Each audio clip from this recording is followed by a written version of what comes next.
1953। 53 नहीं, दो तरह से उसमें आएगा क्वेश्चंस अगर, तो दोनों तरह से मैं इसको क्वेश्चंस को बता दूंगा अभी कि कैसे ओके सर। कैसे आता है, कैसे आ सकता है।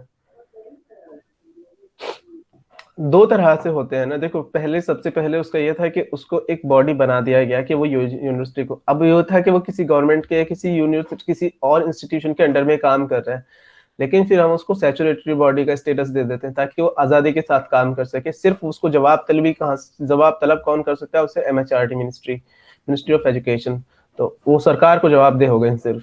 बाकी फैसला जो चाहे ले सकते हैं, जैसे चाहे, बाकी ऐसा नहीं होगा कि उनको किसी और से परमिशन, एफिलिएशन लेना पड़ेगा। Okay sir. हम्म। और सर ये एनईपी 2021 जो आया था, ये किसके अंडर में आया था? मतलब इसके हेड कौन थे? कस्तूरी रंजन? नहीं इसके, हाँ सॉरी मैंने इसको नहीं ध्यान दिया, मुझे भी इसके बारे में नहीं पता चला। एक तो इसका ध्यान रखना है, जुलाई 2020 में वो इसको पार्लियामेंट थे।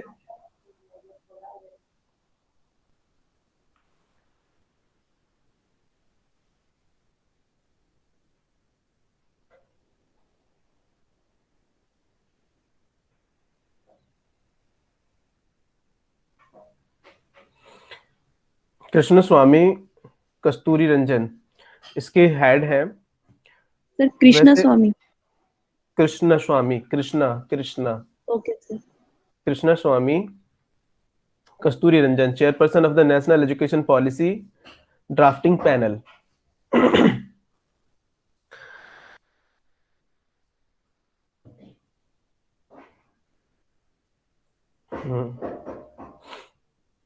उनके बारे में भी पढ़ना कि ज्यादा, वैसे ज्यादातर कमीशन जो होती है, कमीशन जिनके नाम से होती है, कोठारी कमीशन है। पॉलिसी तो बहुत सारे लोग इकट्ठा करके बनाते हैं, जब तुम उसको पढ़ोगे तो हेड बना दिया जाता है बस, बाकी उनका नाम नहीं दे सकते इनको। लेकिन कुछ पॉलिसी और कुछ कमीशंस होती हैं, जैसे कोठारी कमीशन है, राधा कृष्ण कमीशन है, मुदालियर कमीशन है, लास्ट सबसे आखिर में कहें तो इधर से पीछे जस्टिस वर्मा कमीशन है, या सैम पित्रोदा कमीशन है। तो इन सारे नाम क्यों दिए जाते हैं इनको, ताकि ये लोग, ये इनके हेड होते हैं और इनको गवर्नमेंट इनके अंडर के लिए, गवर्नमेंट इनको हेड बना करके एक रिव्यू कराती है किसी चीज का। तो ये बाकी करते हैं, तो ज्यादा बड़ा नहीं होता। लेकिन ड्राफ्ट जो है पूरा एजुकेशन सिस्टम को 1984 के बाद, 1986 के बाद में, 1986 के बाद में पहली एक पॉलिसी है जो इंडिया की आजादी के बाद दूसरी है, और आजादी के 1986 के बाद में पहली है 34 साल में, जो कि पूरे एजुकेशन सिस्टम के लिए चेंजेस लाने के लिए उसको चेंजेस किए गए हैं। सारी दुनिया के जितने भी उसमें जहां से अच्छा लगा, जैसे हमारा कॉन्स्टिट्यूशन है, जहाँ की जो चीजें अच्छी लगी वहां से चीजों को उठा लिया गया। ऐसा ही है ना कॉन्स्टिट्यूशन भी हमारा, जहां से जो चीज अच्छी लगी उसको वहां से शामिल कर लिया गया। तो हमारी आज की जो इसमें क्लास है,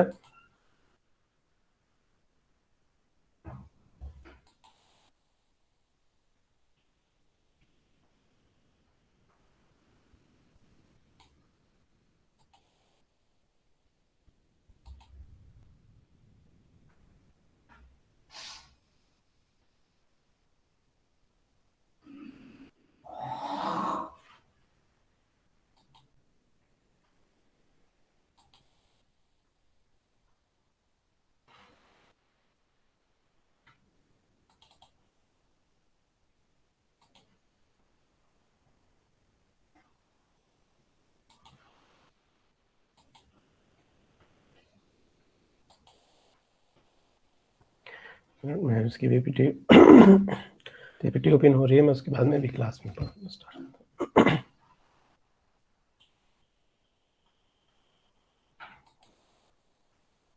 सर अभी आप क्या पढ़ाने वाले हैं? मैं पहले एनईपी पढ़ाऊंगा, नो सॉरी एनसीएफ 2005, उसके बाद में आरटीई एक्ट वगैरह से। Okay sir. देखो एनसीएफ जो है, जैसे पॉलिसी आती है, कोई भी पॉलिसी आती है तो उसके बाद एक ड्राफ्ट तैयार किया जाता है, एक पूरा पर्टिकुलर गाइडलाइन तैयार की जाती है। ड्राफ्ट क्या हो जाता है, कोई एनसीएफ कोई पॉलिसी नहीं होती है, ठीक है। मान लो न्यू एजुकेशन पॉलिसी है, इसके बाद एक एनसीएफ होगा, नेशनल कैरिकुलम फ्रेमवर्क बनेगा। अब उसको नाम क्या दिया जाएगा वो अल्लाह जाने, अभी तो नहीं पता, सॉरी। तो इसमें क्या होता है,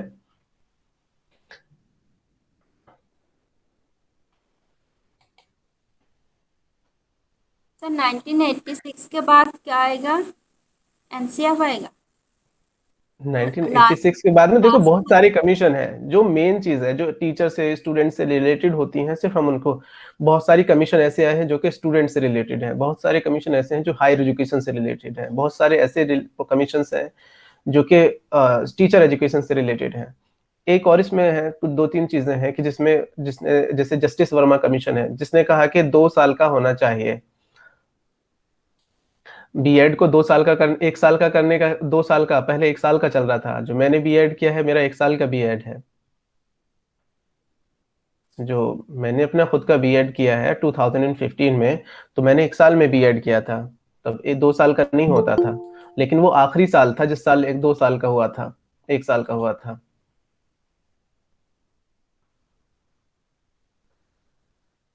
तो एनसीएफ जो होता है, नेशनल कैरिकुलम फ्रेमवर्क जो होता है, ये कोई एक ऐसी चीजें नहीं होती जो कि कोई पर्टिकुलर उसमें ये कहने लगे हम इसको,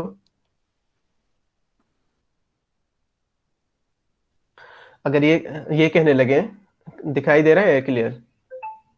yes sir. Yes sir. Hmm. तो इसमें होता यह है कि जब कोई एक पॉलिसी आती है तो पॉलिसी के में तो सजेशंस होते हैं कि आपको पढ़ाना है और पढ़ाते करके कैसे आना है, और पढ़ाने के बाद साथ उनके टीचर्स के लिए क्या क्या गाइडलाइंस हैं, स्कूल्स के लिए क्या गाइडलाइन है, और हमारे प्रिंसिपल्स के लिए क्या गाइडलाइन है, स्कूल्स के लिए क्या गाइडलाइन, मतलब पूरी गाइडलाइन तैयार की जाती है कि बच्चों को कैसे पढ़ाया जाना चाहिए। जैसे for example national education policy के बाद में फोकस ये था कि बहुत सारी कमीशन आई, जैसे यशपाल कमेटी है कि उसमें था कि लर्निंग विदाउट बर्डन। तो उसमें यह था कि बच्चों का बैग हल्का किया जाए, पहले बहुत भारी बैग बच्चों के ऊपर बहुत ज्यादा। तो ये कमीशन है, ये इस तरह की है कि जिन्होंने सजेशंस किया कि बच्चों के छोटे बच्चों का बैग हल्का होना चाहिए। और न्यू एजुकेशन पॉलिसी में हमने इस दिन में भी बताया था कि एक दिन ऐसा भी इसमें महीने में या साल 6 महीने में एक टर्म ऐसा होगा 6 महीने में कि 10 दिन का टाइम ऐसा होगा जिस वक्त आपको बगैर, मतलब जो बच्चे होंगे 10वीं क्लास तक के, सेकेंडरी स्कूल तक के बच्चे, उनको बगैर बैग के स्कूल जाना होगा। उनकी फील्ड विजिट होगी और उनको सारी चीजें सिखाई जाएंगी, जो कि आपस में उनके पास का कोई अच्छा क्राफ्ट है या मतलब लोकेलिटी में, तो उस क्राफ्ट को उसके वहां पे लेकर के जाया जाएगा। जैसे मान लो कहीं पे बुनाई होती है तो वहां पे ले जा करके दिखाया जाएगा कि देखो बुनाई ऐसे होती है, 1-2 दिन की वर्कशॉप जैसे। अगर कोई कारपेंटर है तो उसको दिखाया जाएगा कि देखो ये इस तरह के काम करते हैं और ये ऐसे बनाते हैं, जैसे फर्नीचर वगैरह के शोरूम होते हैं। अगर कोई अच्छा कुल्हड़ बनाने वाला या जो बनाते हैं कुम्हार है, तो वो उसको दिखाने के लिए लेके जाएगा, देखो मिट्टी के बर्तन ऐसे बनाए जाते हैं। जैसे पॉटरीज वगैरह है या फिर पीतल का काम होता है, तो अपनी अपनी लोकेलिटी में जाके वो वर्क है उन कामों को दिखाया जाएगा ताकि बच्चे इन चीजों को भी सीखें और दूसरी चीजों को भी सीखें। तो ये सब कैसे लागू होगा, क्योंकि ड्राफ्ट में तो सिर्फ ये बता दिया गया कि आपको ये सब करवाना है और ऐसी ऐसी चीजें लागू होंगी तो हमारा एजुकेशन सिस्टम बढ़ेगा। अच्छा, लेकिन इस चीज को अमल में लाने के लिए एक पूरा कैरिकुलम फ्रेमवर्क होता है कि कैसे कैसे सब कुछ कराया जाना चाहिए। तो एनसीएफ, अब चूंकि न्यू एजुकेशन पॉलिसी आ गई है, तो न्यू एजुकेशन पॉलिसी के बाद अब एक नेशनल कैरिकुलम फ्रेमवर्क सारी चीजों के बनेगा, हर चीज के ऊपर। उसमें national curriculum framework for teacher education भी बनेगा, एनसीएफटीई भी बनता है। तो सारे ही फ्रेमवर्क बनेंगे ताकि गवर्नमेंट जो है उन चीजों को स्कूल वाले भी अमल में ला सके। नेक्स्ट हम इसमें कहना, it is a outcome of mountain of labour spread over the month of 21 national focus group supervised by the National Steering Committee and chaired by well-known scientist and former chairman of University Grant Commission, Professor Yaspal. The steering committee comprising 35 highly respected educationists. इसमें 35 लोगों की committee थी, 21 देशों के लोग थे। ठीक है, उन्होंने मतलब इसमें माउंट स्प्रेडिंग का मतलब दिन रात मेहनत करने के बाद, ये वर्ड्स है, थोड़ी वर्ड्स को इस तरह से बोला जाता है कि हाइपरबोल जो होता है उसका तरह का स्पेलिंग इंग्लिश में। प्रोफेसर्स, एनजीओ लीडर्स, कुछ प्रोफेसर तो शामिल थे, एनजीओस थे, स्कूल्स थे, इंटेलेक्चुअल्स थे, और अक्रॉस द कंट्री, पूरी इंडिया से, edited, abridged and incorporated and recommendations of the 21 focus groups into the draft NCF. ये तब एक जाकर के नेशनल कैरिकुलम फ्रेमवर्क बना के पढ़ाना कैसे है, पढ़ना कैसे है, सब कुछ कैरिकुलम कौन कौन से होनी चाहिए, एक्टिविटी कौन कौन सी होनी चाहिए। नेशनल कैरिकुलम फ्रेमवर्क ने बच्चों को, टीचर्स को सजेस्ट किया कि आप कंस्ट्रक्टिव मेथड से पढ़ाएं, बिहेवियरिस्टिक मेथड से ना पढ़ाएं। हम अभी बता देंगे क्या क्या होता है national. Independence of thought and action. Thought और एक्शन से ये आजाद हो। Learning to respond to new situations, flexibility. Learning to respond to new situations, flexibility and creativity. Predisposition for particular democratic process and social change. Empower all childrens. इसमें provisions क्या थे, अगर हम इसको ये देखें, based of on our constitution vision of India. हमारे constitution के ऊपर क्या क्या चीजें हैं, मेन चीजें अगर हमारे कॉन्स्टिट्यूशन के प्रियम्बल्स जो हैं उनको अगर हम देखें, तो thought, independence of thought and action, learning to respond of new situations, learning कर सकें और उनको रिस्पॉन्ड कर सकें, और फ्लेक्सिबल हो और क्रिएटिव भी हो। जबकि हमारे यहाँ क्या होता है, हमने क्या पढ़ा अभी तक, हम क्या पढ़ाते हैं, क्रिएटिविटी, सोचने की दूसरी चीजें। हम लोगों को खुद मतलब भी नहीं पता कि क्रिएटिविटी क्या होती है, क्रिटिकल थिंकिंग क्या होती है, क्रिएटिव थिंकिंग क्या होती है। बस पढ़ा रहे हैं। टीचर, एक दो टीचर्स इस तरह के होते हैं जिनको खुद पता होता है कि हम क्रिएटिविटी उसमें यूज कर सकते हैं। डिफरेंट मेथड पढ़ा रहे हैं, डिफरेंट, हर चीज मजे से पढ़ा रहे होते हैं, कुछ ना कुछ। लेकिन बहुत सारे टीचर क्या करते हैं, सिर्फ स्कूल जाना है, उन्हें अपनी सैलरी से मतलब होता है। तो वो चीजें जो है यहाँ से, इन चीजों से थोड़ा सा फर्क होना चाहिए। Empower all children to learn. सारे बच्चों को पढ़ने के लिए एम्पावर करना, मतलब सबको पढ़ाने की कोशिश करना। फिर जब तक ये, इससे पहले आरटीई एक्ट तो नहीं था, आरटीई एक्ट 2009 के बाद आया, लेकिन उससे पहले माध्यमिक शिक्षा अभियान जो था, आपने अगर कभी छोटे, मोस्ट ऑफ द स्टूडेंट आपने ऐसे नहीं सुना होगा, 2002 में सर्व शिक्षा अभियान चला था। सर्व शिक्षा अभियान, उस पे पेंसिल के ऊपर एक बच्चा बैठे होते थे, तो उसमें उसका लोगो था, सब पढ़ें सब बढ़ें। इसको लिख लेना, सब पढ़ें सब बढ़ें, सर्व शिक्षा अभियान। ये एलिमेंट्री एजुकेशन के लिए था, ठीक है। 2002 में आडवाणी की सरकार थी भारत में, बीजेपी की, और आडवाणी सरकार में ये सब लागू हुआ। तो उसमें यह था कि एलिमेंट्री एजुकेशन को, यूनिवर्सलाइजेशन ऑफ एलिमेंट्री एजुकेशन, मतलब हमारे देश का कोई भी बच्चा प्राइमरी एजुकेशन से छूट ना जाए, ठीक है। स्कूल्स बने, बहुत सारे काम हुए स्कूल्स में सारे बच्चों ने जाना स्टार्ट किया, ये सब कुछ चीजें थी उस वक्त में, और फ्री एंड कंपलसरी एजुकेशन। लेकिन अभी भी इसमें हम फोर्स नहीं कर सकते थे गवर्नमेंट को। ये यूनिसेफ की तरफ से चलाया गया अभियान था, सरकार, भारत जो यूएन है उसकी तरफ से पैसा दिया गया था। दूसरी चीज, फिर उसके बाद में आता है एसएसए, सर्व शिक्षा अभियान। एक था सर्व शिक्षा अभियान, एक है माध्यमिक शिक्षा अभियान। रमसा, राष्ट्रीय माध्यमिक शिक्षा अभियान। तो इसका मतलब था 6ठी क्लास से 8वीं क्लास तक के बच्चों को फ्री एजुकेशन देना। ये मतलब, चूंकि प्राइमरी एजुकेशन कंप्लीट करने के बाद बच्चे छोड़ दे रहे थे, तो फिर दूसरी कमीशन आई कि अगर जो बच्चों को प्रॉब्लम आ रही है तो हमें उन बच्चों को छोड़ने नहीं देना है, फिर आगे तक लेके चलना है। तो ये सब चीजें अभी मैं आगे बता दूंगा, रमसा कब हुआ, उसका रमसा में क्या था, तो सब चीजें बता देते हैं हम। सर रमसा का एक बताइएगा, राष्ट्रीय माध्यमिक शिक्षा अभियान, ये हिंदी में है, उसको ये मत सोचना। ऐसे ही सर्व शिक्षा अभियान जो है, सर्व शिक्षा अभियान, वो भी हिंदी का ही वर्ड है, लेकिन उसमें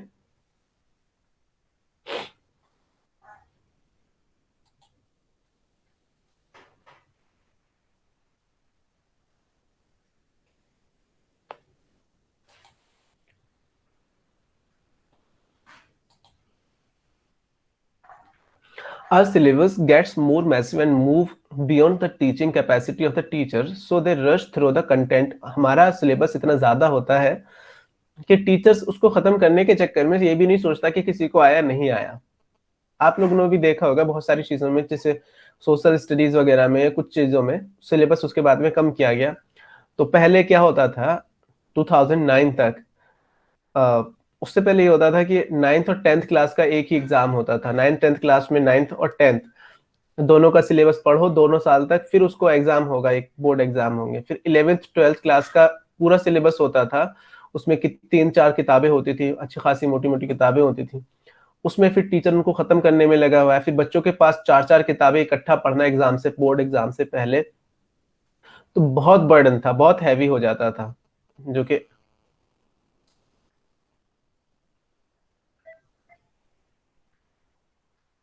तो student cannot meet the attention span requirement in the classroom and either fail at comprehensions of blank out into daydreaming. Newer topics of many different subjects are covered even before the previous one have been chewed over.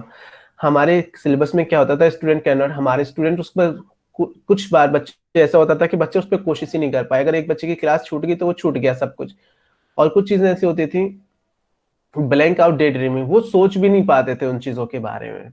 Day dreaming का मतलब अगर किसी चीज को बच्चों को उसके बारे में बताया जाए तो बच्चे सोचना स्टार्ट कर देते हैं उसके बारे में, ड्रीमिंग स्टार्ट कर देते हैं, लेकिन बच्चों को इतना भी मौका नहीं था कि वो उसके बारे में सोच सकें। बस उनको रटना है, याद करना है और एग्जाम देना है, याद करना है, एग्जाम देना है। द न्यूअर टॉपिक्स, कुछ नए टॉपिक्स थे और डिफरेंट टॉपिक्स सब्जेक्ट में are covered even before the previous, मतलब पीछे उनको पढ़ा दिया गया, बच्चों को आता है, वो पीछे का समझ में आया नहीं आया, लेकिन नया टॉपिक आते हमने पढ़ाने स्टार्ट कर दिया, लिंक भी नहीं कर रहे हैं हम। तो अब सबसे पहला क्या है कि we have to link each and every subject to each other, मतलब हमने एक सब्जेक्ट से दूसरे सब्जेक्ट को भी लिंक करना है। The burden of the syllabus is the past on the parents of the tuition classes. अब आपका बर्डन कहाँ पे जाएगा, पेरेंट्स के ऊपर। पेरेंट्स का बर्डन किसको सेंड करेंगे, पेरेंट्स तो जरूरी नहीं है सारे पेरेंट्स बराबर पढ़े हुए हैं, या पेरेंट्स पढ़े हुए भी हो तो अपने बच्चों को तो वो नहीं पढ़ा पाते, तो फिर आता है ट्यूशन क्लासेस का मतलब। Little children burden with load of education, project कराना है तो मार्केट से खरीदना पड़ेगा, क्लास में कहीं कुछ असाइनमेंट खरीदने हैं तो मार्केट से खरीदने पड़ेंगे। दुकानें अच्छी खासी बनने लगी लोगों ने पास में, अभी भी चलती हैं इस तरह की दुकानें कि बच्चे प्रोजेक्ट खरीद के ले आते हैं या बनवा लेते हैं मार्केट में, तो स्टेशनरी शॉप पे ये सब चीजें मिल जाती हैं। लेकिन ये बर्डन किसके ऊपर आता है, सारा टीचर्स के और पेरेंट्स के ऊपर आता है। फिर एक ट्यूशन का इन्होंने क्या किया, इससे क्या प्रमोट हो रहा है, ट्यूशन क्लासेस प्रमोट हो रही हैं। Little children burdened with load of education on their shoulders trip from school to tuition classes. Bypassing childhood, a section of students study harder and harder to beat each other to the top slot. ये सब आपके बिल्कुल दिमाग में चल रहा होगा, अपने आप को सोचें आप, क्योंकि उसमें लेवल से निकले हुए लोग हैं। अगर आप 5th और 6th क्लास में होंगे उस वक्त में, कुछ लोग आपने अगर जो भी है तो 5th, 2nd, 3rd, 4th, 5th, 6th class में रहे होंगे आप लोग, तो ये सब देख सकते हैं कि पहले स्कूल से आते हैं, स्कूल के बाद में या तो ट्यूशन क्लासेस जानी है, फिर ट्यूशन टीचर तुम्हारे घर आ रहा है। हर वक्त मतलब ये रह रहा है कि बस मुझे किसी तरह से, आज वो जो मेरी क्लास में जो टॉपर है वो मुझसे सिर्फ 2 नंबर आ गया और मुझे उसको बीट करना है, या 5 नंबर आ गए। तो ये सब एक कंपटीशन जैसा था, छोटे छोटे बच्चों में बहुत सारी चीजें डेवलप कर चुका था। अब तक भी ऐसा ही हो रहा है, लेकिन अब पहले और कुछ ज्यादा था। A section of students harder and harder to beat each other. Majority of the students are hounded by the parents and teachers to study harder and become stressed. बच्चों को उसके बाद में यह था कि माँ बाप भी उसको फोर्स कर रहे हैं, बेटा तुम देखो उसके फला बच्चे के तो इतने मार्क्स आए हैं, तुम्हारे मार्क्स बिल्कुल नहीं आए हैं, और तुम ऐसे कैसे काम चलेगा, मतलब दुनिया भर की बातें, जिससे बच्चा स्ट्रेस हो जाता था। पहले सुसाइड के केस ज्यादा होते थे, अगर कोई बच्चा फेल हो गया 2017 से 2020 के बीच में 560 स्टूडेंट ने सुसाइड किया है, +2 के और सेकेंडरी 9th और 10th और 12th क्लास के बच्चों ने। कितने सर? 5700 के करीब, तकरीबन 5700 स्टूडेंट हैं ऑल ओवर इंडिया। लेकिन ये स्ट्रेस क्यों था, इससे पहले और कुछ ज्यादा था। लोग बस फेल हो गए तो छतों से कूद जा रहे हैं, जहां भी मतलब अखबारों में ये रिजल्ट आते थे या जैसे भी आता था रिजल्ट, तो उसके बाद में बहुत ज्यादा लोग बच्चे डिस्ट्रेस होते थे, क्योंकि मुश्किल से तो हाई स्कूल तक पहुंच पाते थे, पहले प्राइमरी एजुकेशन कंप्लीट करके ही छूट जा रहे हैं, हाई स्कूल तक बहुत कम पहुंच रहे हैं, हाई स्कूल तक पहुंच भी गए तो फिर स्ट्रेस होता था कि अगर पास नहीं हुए तो हमें तो कोई जीने नहीं देगा, टीचर्स की भी उम्मीद है, पेरेंट्स की भी उम्मीद है। तो इसको खत्म करने के लिए, सारी चीजों को खत्म करने के लिए सिलेबस को कम किया गया। जो 9th 10th क्लास का एक बोर्ड होता था वो अब 9th का अलग कंप्लीट कास्ट करना है और 12th का अलग करना है। इसी तरह से 11th 12th क्लास का जो एग्जाम होता था, मेरा खुद का अपने बात कहता हूँ तो मैंने 12th क्लास और 11th और 12th क्लास जब एक होता था, मिक्स होता था, 11th क्लास में जो मैंने पढ़ा है वो भी बोर्ड 12वीं क्लास के बोर्ड में आएगा 12th क्लास में, और जो 12th क्लास में पढ़ रहा हूँ वो भी बोर्ड में आएगा। तो इससे क्या होता था, एक बहुत प्रेशर डेवलप हो जाता था कि हम कैसे कर पाएंगे इतना सारा syllabus.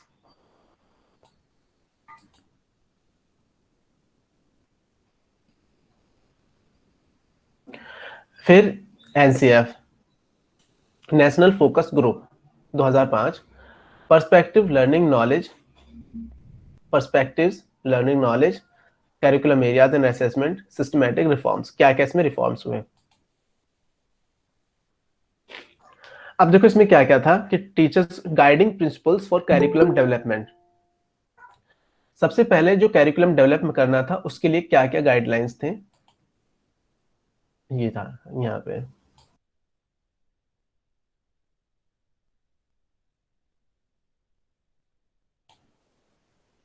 Perspective guideline principles for the curriculum development, connecting knowledge to the life outside the school.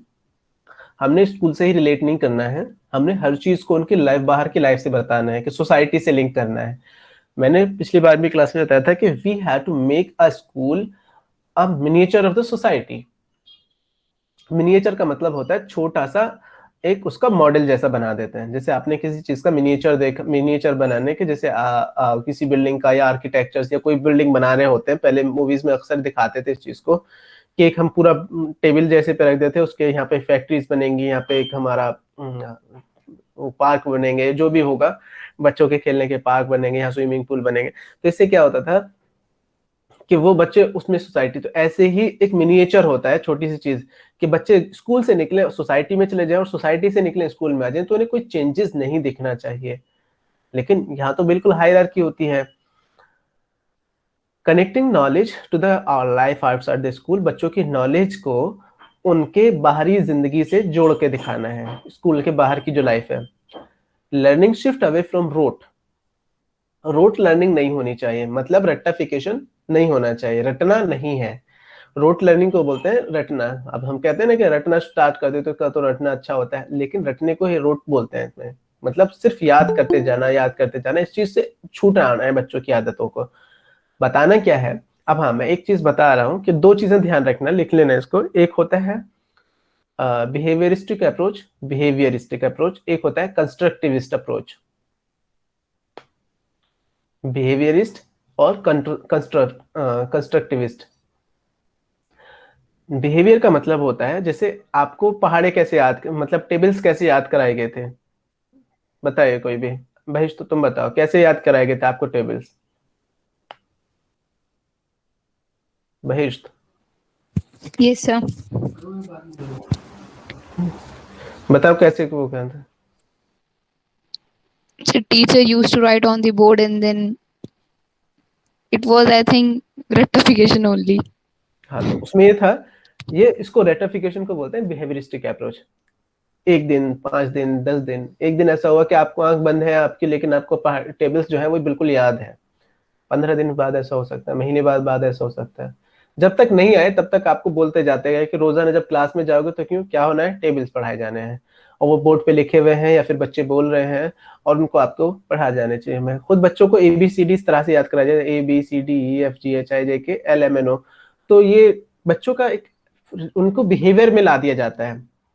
जैसे आपका एक बिहेवियर बना हुआ होगा, कुछ चीज को, वर्ड को, पर्टिकुलर वर्ड को एक बार बार रिपीट करने का बिहेवियर हो सकता है, या किसी चीज के कुछ भी बिहेवियर आपका एक हो सकता है जिसकी वजह से आपका लोग उसको जानते होंगे कि ये तो इस वर्ड को बहुत अच्छे से बोलते हैं, कोई कुछ भी हो सकता है।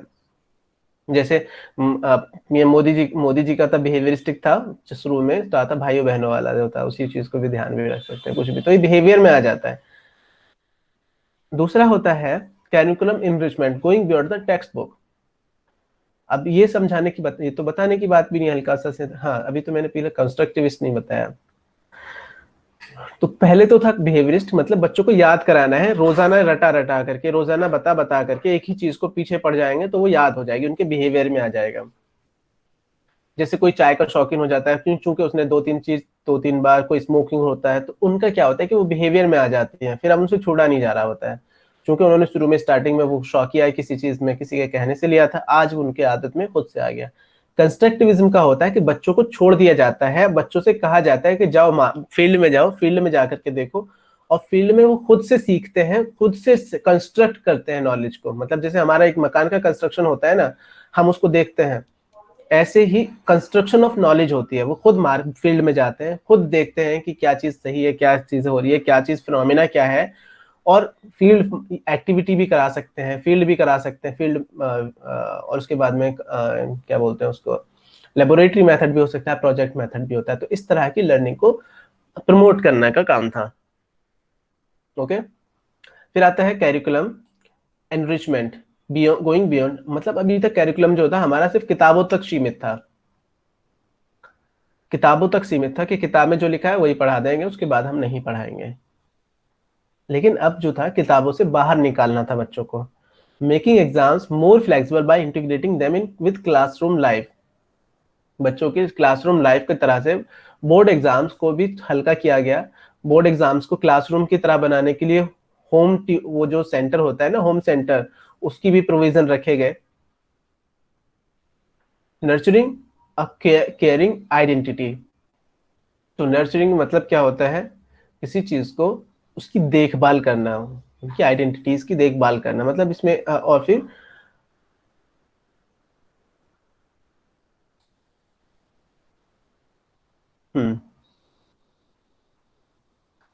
The child as a learner what should be learn. ये पर्सपेक्टिव था, the child as a learner, उस चाइल्ड को क्या है और उसको क्या पढ़ाया जाना चाहिए, व्हाट शुड बी लर्न।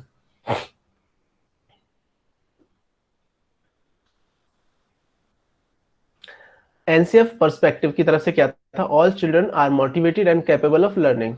बच्चे मोटिवेटेड भी होते हैं और सारे बच्चे पढ़ने के लायक होते हैं, पढ़ सकते हैं। लेकिन प्रॉब्लम क्या आती है कि जब अगर क्लास बड़ी होगी तो क्या होगा, ये सारे पॉसिबल नहीं है। हमारी क्लासेस में 70 की तादाद है, 85 की तादाद है, 100 की तादाद है, तो इस केस में कैसे पॉसिबल होगा। Children learn in a variety of ways. बच्चे तरह तरह से सीखते हैं। ये देखो इधर वाला जो है, ये जो है एक तरफ जो इधर से सामने जो दे रखा है ना, हम इसको अगर ये जो सामने दे रखा है ये पहले वाला है, मतलब पहले का जो हमारा पर्सपेक्टिव था, ये एनसीएफ का पर्सपेक्टिव है। तो इसमें क्या है कि बच्चे तरह तरह से सीखते हैं, उनको डिफरेंट मेथड से पढ़ाया जाना चाहिए, constructive, project method, activity method, और ये बहुत सारे मेथड हैं। लेकिन पहले क्या सोच थी कि बच्चे एक ही तरह से सीखेंगे, नहीं सीख रहे हैं तो पिटाई कर दो, डंडा बजाओ, छोड़ के चले जाएंगे, या तो पढ़े। पहले कहा भी एक वो भी होता था, या तो पढ़ जाओगे या तो फिर छोड़ के भाग जाओगे। होता था ना, टीचर्स का एक कोट होता था अपने घर में। अगर अम्मी पापा से पूछ सकते हो कि वहां पे पहले टीचर्स का एक ही वाला होती थी, या तो मैं तो डंडा मेरे हाथ में है, अगर तो या तो आप पढ़ जाएंगे या फिर छोड़ के भाग जाएंगे। लेकिन एनसीएफ के बाद हमारा काम क्या, डंडे के आगे पढ़ाई। हाँ, तो वो डर के आगे थी। तो कुछ को तो ऐसा होता था कि अरे छोड़ो, कहाँ क्या पता नहीं कहाँ फंस गए, छोड़ते हैं पढ़ाई वढ़ाई, अब क्या करेंगे, कुछ काम देखेंगे। दूसरा ये होता था कि नहीं पढ़ना तो है ही, डंडा खाने से क्या फायदा, पढ़ लेते हैं। तो ये दो तरह से था। तो टीचर के दिमाग में था कि बोर्ड पे लिखूंगा, जो मैंने लिख दिया वो सही है सब कुछ। टीचर सेंटर एजुकेशन थी, टीचर ने जो बता दिया वो सही है, और आपको पढ़ना ही है, वो ही याद करना है। तो उनके दिमाग में था कि एक ही रास्ता है पढ़ाने का। लेकिन उसके बाद क्या है कि अब डिफरेंट वेज को हम फॉलो करेंगे। Child as a critical learner and the constructor of the knowledge. इसमें ये समझा गया कि क्रिटिकल लर्नर मतलब बच्चा सवाल करना चाहे। अगर कोई चीज बस आपने बताया कि भाई मैंने कहा कि कोई चीज बता दी, मैंने कोई फॉर्मूला बता दिया, मैथमेटिक्स जैसे मैं पढ़ा रहा था, या मैं इसी चीज को बता रहा हूँ, तो आप इस पे क्रिटिकली सोच सकते हैं, अपना दिमाग दौड़ा सकते हैं। ये मत सोचिए कि जो सर बता रहे हैं ये बहुत बिल्कुल सही बता रहे हैं क्योंकि सर के पास नॉलेज है। नहीं, आप खुद भी अपनी दिमाग लगाइए, हो सकता है कि आप कुछ गलत और सोचें और उसके सवाल पैदा हों। समझ में आया। तो मेरी बात को आंख बंद करके या एतबार कर लेना, आपकी लर्निंग क्रिटिकल थिंकिंग को शो नहीं करेगा। आपको कंस्ट्रक्टर, तो learner as the constructor of knowledge, critical thinking होगी जब वो सवाल करेगा, उसके सवालों के जवाब मिलेंगे उसको, या वो कुछ चीजें खुद करके एक्सपेरिमेंट करके देखेगा। जैसे एडिशन के बारे में आपने सुना होगा, सर थॉमस अल्वा एडिशन या फिर जेम्स वॉट, इन्होंने क्या किया, ये लोग क्रिटिकली सोचते थे। न्यूटन ने क्रिटिकली सोचा, तब उन्होंने जाकर के एक साइंटिफिक रिसर्च की थी। वो ये नहीं देख रहे थे कि वो तो हर फिनोमिना हो रहा है, सारे फिनोमिना हो रहा है कि सेब पेड़ पे लगे हुए हैं, हम उनको जब वो पक जाएंगे तो जमीन पे गिरने लगेंगे, ऑब्वियस सी बात है। या भाप के ऊपर अगर हमारे घर में चावल बन रहे हैं, या फिर हमारे घर में कोई भी हमने प्लेट रखा हुआ है, उसके ऊपर पानी बॉईल हो रहा है, या कोई भी सामान बन रहा है, तो वो ऑब्वियसली भाप के अंदर से उसमें प्लेट वगैरह रखी हुई तो वो उसको ऊपर से उठा देती है। या थॉमस अल्वा एडिशन ने भी बहुत सारी चीजें देखी कि कभी उसने सबसे पहले मुर्गी के बच्चों को देखा कि उसने किस तरह से हैचिंग होती है एग्स की। तो हमारा कहने का मतलब ये है कि वो क्रिटिकली सोचा उन्होंने कि ऐसा होता क्यों है। जब उन्होंने इन चीजों के सवालों के आंसर ढूंढने चाहे तो वो एक नए रिसर्च पे पहुंचे सारे लोग कि भाप में एक ताकत होती है। जेम्स वॉट ने एक इंजन बना डाला, उसके भाप का इंजन। तो क्रिटिकल लर्निंग जो होती है, हम आपको कोई चीज बता रहे हैं तो उसको क्रिटिकली सोचिए ऐसा होता क्यों है, अगर ऐसा है तो फिर दूसरी तरह से उसको अप्लाई करके देखिए कहीं पे।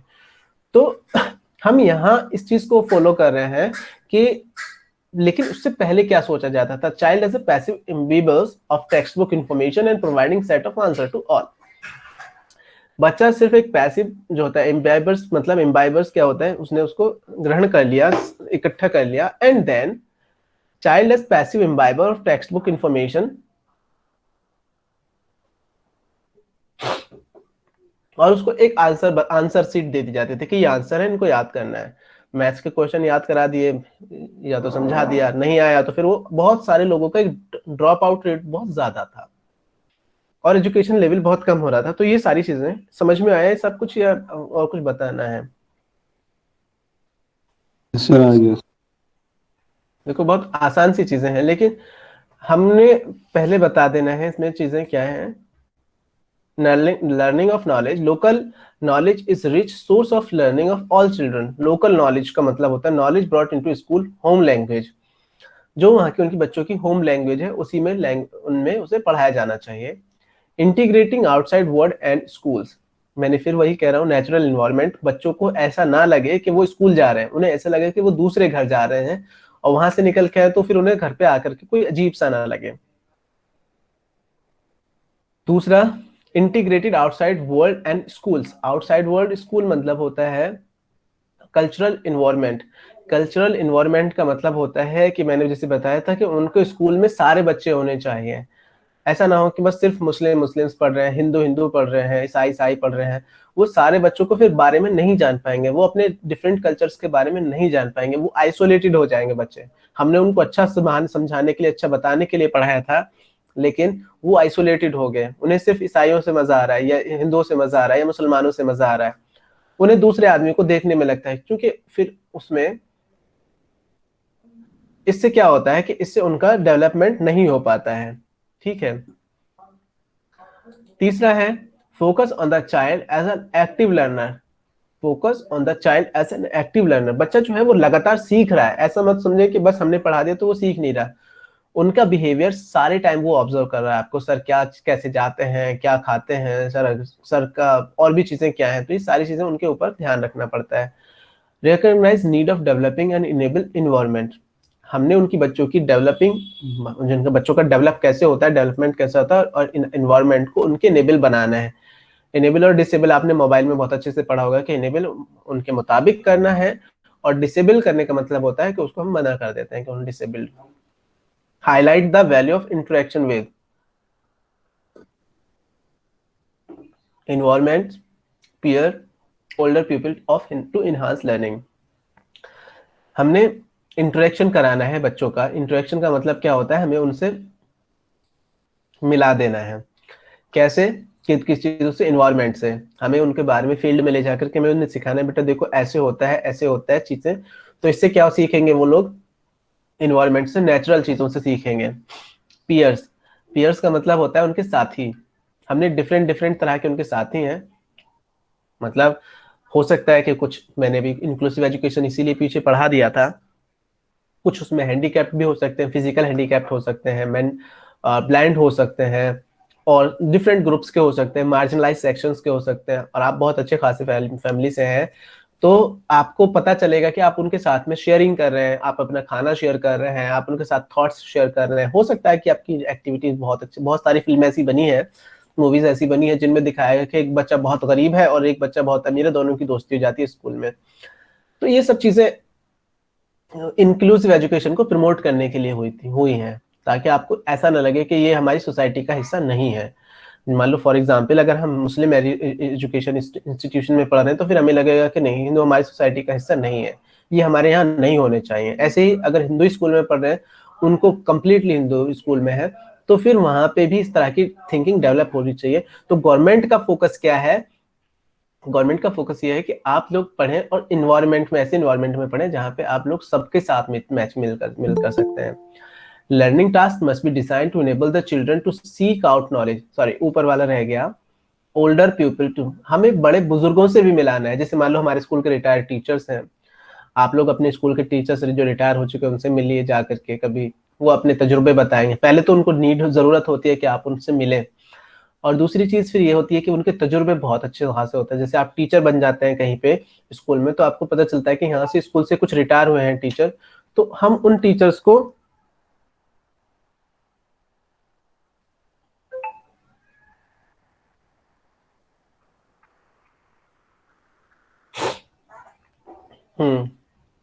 need to move away from the rigid lesson planning to planning and designing activities that challenge children to think and try out what they are learning. हमें लेसन प्लान बना करके लेके चलते थे, तुमने देखा होगा, पढ़ाया कभी आपको किसी बीएड वालों ने?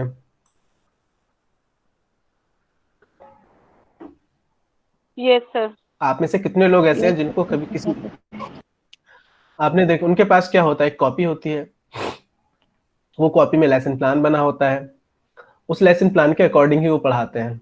जबकि ऐसा कोई लेसन प्लान नहीं होना चाहिए, रिजिड नहीं होना चाहिए, फ्लेक्सिबल होना चाहिए। आप अपने टॉपिक से रिलेट रहें, इसलिए तो लेसन प्लान होता है।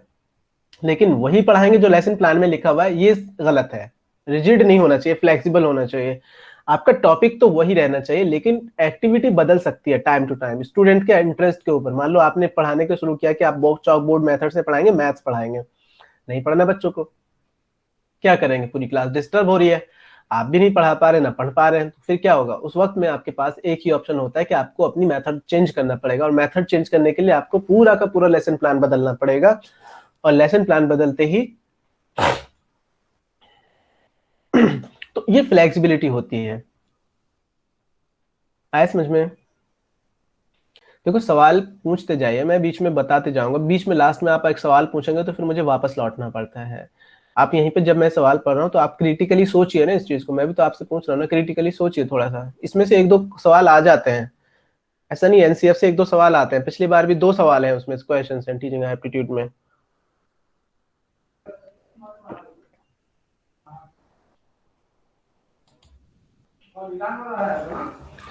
Traditional other areas,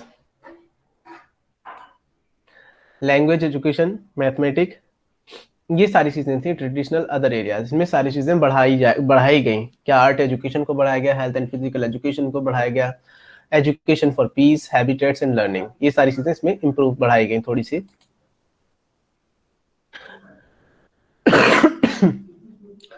three language formula रीअफर्मड, उसमें 3 लैंग्वेज का फॉर्मूला इसमें फिर से किया गया। इंपॉर्टेंस ऑफ होम लैंग्वेज, देखो इसमें न्यू एजुकेशन पॉलिसी हो, नेशनल एजुकेशन पॉलिसी, एनईपी हो या फिर कोई भी लैंग्वेज रही हो, उसने हमेशा से एजुकेशन अपने होम लैंग्वेज, जो बच्चों की मादरी जबान होती है, उसको प्रमोट करने के लिए इंस्ट्रक्शन दिए हैं। Multilingualism and resources, learning need to be build sound language pedagogy of mother tongue, जो मदर टंग है, हमारी मादरी जुबान है, उसकी हमें अच्छी नॉलेज होनी चाहिए। मल्टीलिंगुअलिज्म एज अ रिसोर्स, मतलब हमें अपनी मादरी जुबान तो आनी ही चाहिए, उसके अलावा भी हमें 1-2 लैंग्वेज आनी चाहिए, कम से कम 3 language, Hindi, English, Urdu. Hindi, English और पंजाबी, हिंदी, इंग्लिश और या फिर जैसे आप जहाँ से भी आप, कोई भी आप लैंग्वेज जो भी आप अपना चाहें, जैसे हिंदी आपकी मदर टंग है और इंग्लिश आपने सीख लिया, और आपको कोई स्पेनिश सीखना है, मैंडारिन सीखना है, चाइनीज सीखना है, जो भी सीखना है वो सीख ले सकते हैं। Position of English and recommendations, achieve basic English proficiency in 8 years of elementary education with 4 years। बच्चों के ऊपर फोकस किया गया कि बच्चे कम से कम इंग्लिश इतनी सीख जाएं। इंग्लिश पहले 2000 से पहले इंग्लिश नहीं पढ़ाई जाती थी दिल्ली के स्कूल्स में, 2002 से पहले। ये इसी के बाद पढ़ाना स्टार्ट किया, दिल्ली के स्कूलों में इंग्लिश में पढ़ाना स्टार्ट किया। पहले हिंदी मीडियम होते थे, पहले तो हिंदी में इंग्लिश में एक चैप्टर पढ़ा दिया जाता था ताकि बच्चे ABCD पढ़ सकें बस, ठीक है। इसमें इसके रिकमेंडेशंस आपको पता चल जाते हैं। Curriculum areas and assessment mathematics,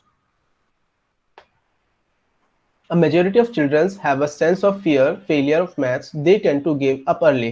जो बच्चे, ज्यादातर बच्चों को डर रहता है कि वो मैथ्स में बेकार है और मैथ्स में उनसे नहीं हो पाएगा, और वो जल्दी इस पे छोड़ देते हैं सब्जेक्ट को। अब तो उन लोगों के मजे हैं, जिन लोगों को मैथ्स से प्रॉब्लम होती है वो आराम से पढ़ना चाहें, लेकिन उनको लास्ट में आकर के एग्जाम, जो कॉम्पिटिटिव एग्जाम्स होंगे उनमें दिक्कत होगी, तो वो मैथ्स को अगर ना चाहे तो छोड़ सकते हैं किसी भी लेवल पे 8वीं क्लास के बाद। Textbooks are replete and the problem, exercise and method of evaluation with are repetitive and mechanical. जो स्कूल में जो प्रॉब्लम, इनकी जो exercise, methods, evaluation which are repetitive and mechanical. Focus on child's ability to think and reason, visualize and handle abstractions. बच्चों की जो focus है वो उनको बच्चों को फोकस करना है ability to think and reason. वो बच्चों की क्रिटिकली थिंकिंग, इसको हम सिंपल एक वर्ड में बोल सकते हैं, क्रिटिकल थिंकिंग डेवलप करना। And visualize and handle abstraction, और वो उन चीजों को, एब्स्ट्रैक्शन मतलब ऐसी चीजें, हैंडल, इन चीजों को देख सके। मतलब अगर हमने बोला कोन, हमने बोला सिलेंडर, हमने कुछ भी ऐसी चीजें बोली और फौरन बच्चे अपने दिमाग में उसकी एक इमेज बना सके, तो हम उनको दिखा सकते हैं ऐसी चीजें बना करके। ऐसा कुछ सिलेबस होना चाहिए हमारा। सर एनसीएफ ये बताता है कि क्लास 8 के बाद मैथ्स नहीं भी मतलब एनईपी नेशनल, एनसीएफ नहीं कहता है। एनसीएफ में तो सब कुछ है, 10वीं क्लास तक, 12वीं क्लास तक मैथ्स पढ़ना ही पढ़ना है, सॉरी 10वीं क्लास तक मैथ पढ़ना ही है। हाँ। अगर आपको उसमें सिर्फ एक ही हो जाता है कि होम साइंस पढ़ेंगे, एलिमेंट्री मैथ्स पढ़ेंगे, या फिर हाई लेवल का मैथ्स पढ़ेंगे, या फिर होम साइंस ले सकते हैं मैथ्स की जगह पे। आप आर्ट्स स्ट्रीम्स में डिवाइड है, अगर आप साइंस स्ट्रीम लेंगे तो फिर आपको मैथ्स तो पढ़ना ही पढ़ना पड़ेगा। लेकिन अब science stream, maths stream, art stream, commerce stream, maths के अलावा तो मेरी टाइम पे सर कंप्यूटर साइंस थे, मैथ्स जिनको मैथ्स वो चेंजेस हो सकता है। लेकिन साइंस स्ट्रीम अब जो है, अब उसमें कोई भी मेथड कोई भी नहीं है कि फिजिक्स, केमिस्ट्री, बायो ये सब पढ़ेंगे, साथ में साइंस मैथ्स पढ़ना है और आर्ट्स भी पढ़ना है, तो सब कुछ पढ़ सकते हैं। जो सब्जेक्ट है आपको सिर्फ क्रेडिट गेन करने हैं। दूसरा है curriculum areas and science should be nurture curiosity, creativity, particularly in relationship to environment. Science, इसीलिए इन्वायरमेंटल साइंस भी पढ़ाई जाती है। आपको लास्ट में इन्वायरमेंटल साइंस जो पढ़ाई जाती है वो इसी का नतीजा है।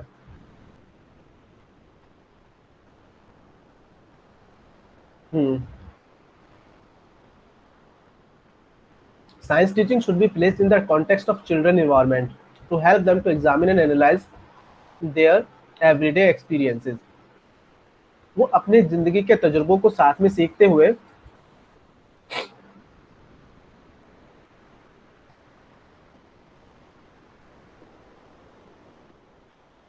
एक्सपीरियंस इनको सीखे साथ में।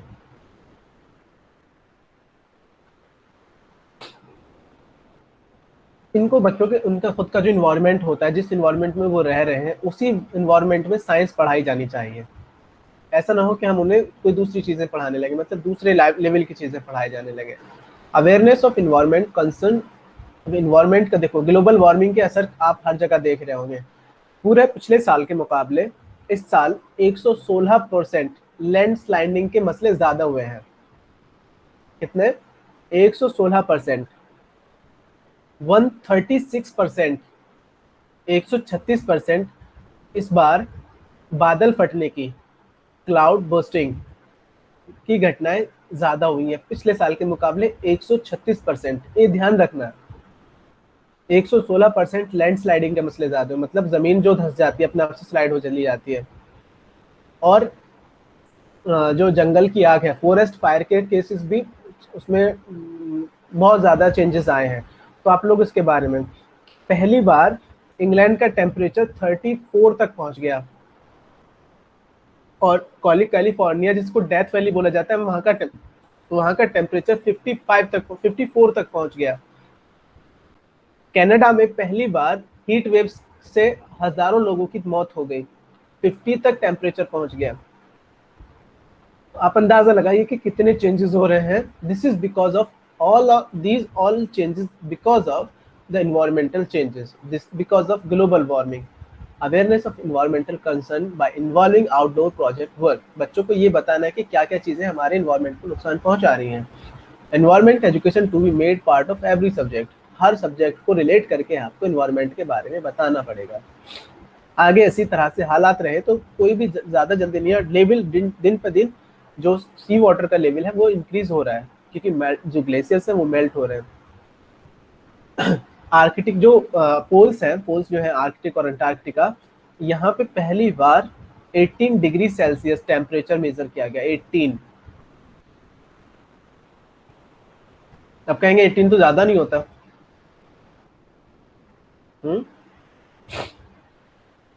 लेकिन जहाँ पे हमेशा टेम्परेचर 0 तक रहता हो, 0 और माइनस में रहता हो, वहाँ 18 हो जाए तो बहुत बड़ी बात होती है। सोशल साइंस में क्या होना चाहिए? Equip children to think critically on social issues. बच्चे सोशल इशूज पे क्रिटिकली सोच सकें, उनके पीछे के रीजन जान सकें।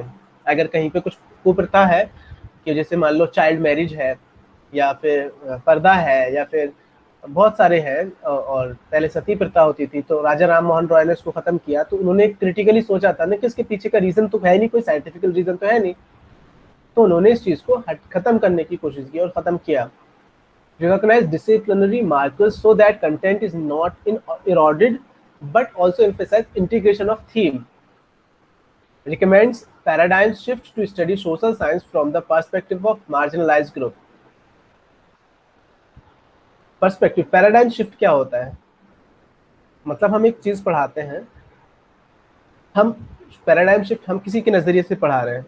जैसे मान लो मैं टीचर के, पहले जो था वो टीचर एजुकेशन, जो एजुकेशन थी वो टीचर सेंटर्ड होती थी, अब पैराडाइम शिफ्ट होकर के एजुकेशन सेंटर हो गई। पैराडाइम शिफ्ट बोलते हैं इस तरह को, कि पूरे प्रोसेस को हमने बदल दिया। Gender, justice and sensitivity to the issues of the tribal and the socially deprived group and minority sensibilities must inform all sector of social science. हमने पूरी सोशल साइंस में ये सारी चीज़ों को ध्यान में रखना है कि हम जेंडर के बेस पे क्या क्या हमें सहूलियतें मिल रही हैं, जस्टिस है या नहीं है। जैसे ट्रांसजेंडर का जस्टिस हो, या फिर फीमेल्स को जस्टिस मिल रहा है नहीं मिल रहा है, या फिर मेल्स को जस्टिस मिल रहा है नहीं, तो हर चीज़ के ऊपर हम सोच सकते हैं। Sensitivity of issues of tribal, tribal मतलब जो आदिवासी लोग होते हैं या ट्राइब्स होते हैं, उनके इश्यूज को जानना। सोशल डिप्राइव्ड ग्रुप्स, जो सामाजिक तौर से पिछड़े हुए लोग हैं, उनके बारे में जानना। एंड माइनॉरिटी सेंसिबिलिटीज, और जो माइनॉरिटीज़ है मतलब अल्पसंख्यक है, उनके बारे, उनकी रिस्पॉन्स सेंसिबिलिटीज, उनकी क्या क्या प्रॉब्लम्स है, must inform the social issue. ये सारी चीज़ें हमें अपने सोशल साइंस स्टडीज़ में पढ़ना चाहिए। सिग्निफिकेंस ऑफ हिस्ट्री, हमने सिग्निफिकेंस ऑफ हिस्ट्री मतलब हिस्ट्री का क्या हमारे उसमें योगदान है। Concept of past and the civic identity, हमें उन चीज़ों से बता करके, सोसाइटी से और सिविल अपनी हिस्ट्री को बता करके बच्चों में हम एक ऐसी चीज़ें डेवलप कर पाते हैं जिससे वो मोटिवेट होते हैं। हिस्ट्री अगर पढ़ाई जाती है कि हमारी हिस्ट्री बहुत ग्लोरियस है, इसीलिए सरकारें कोशिश करती हैं कि हिस्ट्री को बदला जाए। वो अपने नज़रिए से हिस्ट्री को दिखाना चाहते हैं ताकि उन्हें इस चीज़ में फ़ायदा हो। जैसे अभी यूजी और पीजी के जो सिलेबस को बहुत बदल दिया गया, उन्होंने अकबर का नाम पूरी तरीके से हटा दिया, उन्होंने मुगल सल्तनत को जो पूरा जो था उसको पूरी तरीके से ख़त्म कर दिया, उनको लुटेरा और वो दिखाया गया। लेकिन उन्होंने तो पूरे देश में ऐसा थोड़ी है, कोई लुटेरा कोई ताजमहल थोड़ी बनवाता है, या लुटेरा कोई लाल किला थोड़ी बनवा के जाता है। तो ये सारी चीज़ें उन्होंने उसको बहुत गंदे तरीके से दिखाया, जिसका पूरी जो एक इसमें प्रोफेसर इरफान हबीब है अलीगढ़ मुस्लिम यूनिवर्सिटी से, जो कि हिस्टोरियन है और भी हैं, इन लोगों ने उसको अपोज किया कि इसको वापस लिया जाना चाहिए। तो इस गवर्नमेंट अपनी तरफ से अपने डिपार्टमेंट से उसको बदलते जाते हैं, खासतौर से कोई भी होती है, कोई भी गवर्नमेंट होती है, वो अपने हिसाब से उसको चेंजेस करते जाते हैं। तो हिस्ट्री के साथ खिलवाड़ किया जाता है मतलब।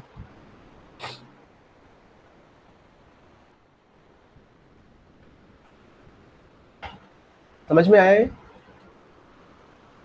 Yes sir. Yes sir. Next इसमें क्या है, NCF other areas, art education. देखो इसमें क्या है, इसको पढ़िए। Cover 4 major sphere of music, dance, visual and the theatres. Music को भी इंपॉर्टेंस देनी है, dance, visuals, art and theatres. Focus on interactive approach, not instruction. Instruction नहीं देना है, इंटरेक्शन करना है। अब दोनों में क्या फर्क है? इंटरेक्शन मतलब बातचीत होती है, दोनों तरफ से लिए जाते हैं। इंस्ट्रक्शन का मतलब सिर्फ एक आदमी सुनाता है अपनी बातों को, बाकी आपको फॉलो करना है। तो इंस्ट्रक्शन और इंटरेक्शन में फर्क है, because goal is to promote aesthetic awareness and enable children to express themselves in different forms. कुछ लोगों को मजा आ रहा है कि मतलब उनको मैथ, साइंस ये सब नहीं समझ में आता, उनको आर्ट्स बनाने में बड़ा अच्छा लगता है, तो उनकी ड्राइंग, उनकी सारी चीजें वो उस ड्राइंग के जरिए, जैसे आपने how many of you have तारे जमीन पर, नहीं। तो उसमें क्या होता है, वो बच्चा ना तो उसको टेबल से याद हो पाते हैं, लेकिन वो सारी चीजें लास्ट की जो पिक्चर होती है, लास्ट में जो वो अपना पेंटिंग बनाता है, उस पिक्चर के जरिए वो अपने आप को कितना अच्छे से डिस्क्राइब कर पाता है कि वो क्या है, कैसे है ना। तो ये सब एक्सप्रेशंस जरूरी नहीं है कि वो अपने आप को बताने के लिए वर्ड्स का इस्तेमाल करें या कोई भी चीज। कुछ डांस से बता सकते हैं, कुछ म्यूजिक से बता सकते हैं, कुछ सॉन्ग से बता सकते हैं, कुछ शायरी से बता देते हैं। तो हर आदमी अपने अपने तरीके से उसको डिस्क्राइब कर सकता है। तो हमें इसको प्रमोट करना है ना, कि हमने कि नहीं आर्ट कौन सा तुम्हें खाने में थोड़ी खिलाती रहेगी, पढ़ो मैथ्स पढ़ो, साइंस पढ़ो, ये खिलाएंगे तुम्हें। लेकिन क्या हो रहा है, कुछ भी नहीं होगा जब तक उसका इंटरेस्ट नहीं है। आपने 3 इडियट्स देखी होगी, फिर उसमें तो उनको इंटरेस्ट, अच्छे कॉलेज में पढ़ रहे Yes. होते हैं, लेकिन फिर भी उन लोगों को इस चीज का रहता है, नहीं मेरा ये चीज एरिया नहीं है, तो वो उसको फरहान वाला जो कॉन्सेप्ट है, उसको फोटोग्राफर बनना है। तो इसी तरह से जो उसकी चीज है, ये भी उसी में आता है। क्योंकि फोटोग्राफिंग अगर अच्छी है तो फिर आप लोग दानिश सिद्दीकी का भी नाम सुन सकते हैं। उसने रीटर्स के लिए अपने फोटोज बनाता था, और वर्ल्ड जो एक रीटर्स जो एक वो है न्यूज एजेंसी है, उसके लिए आपने फोटो शूट करते थे।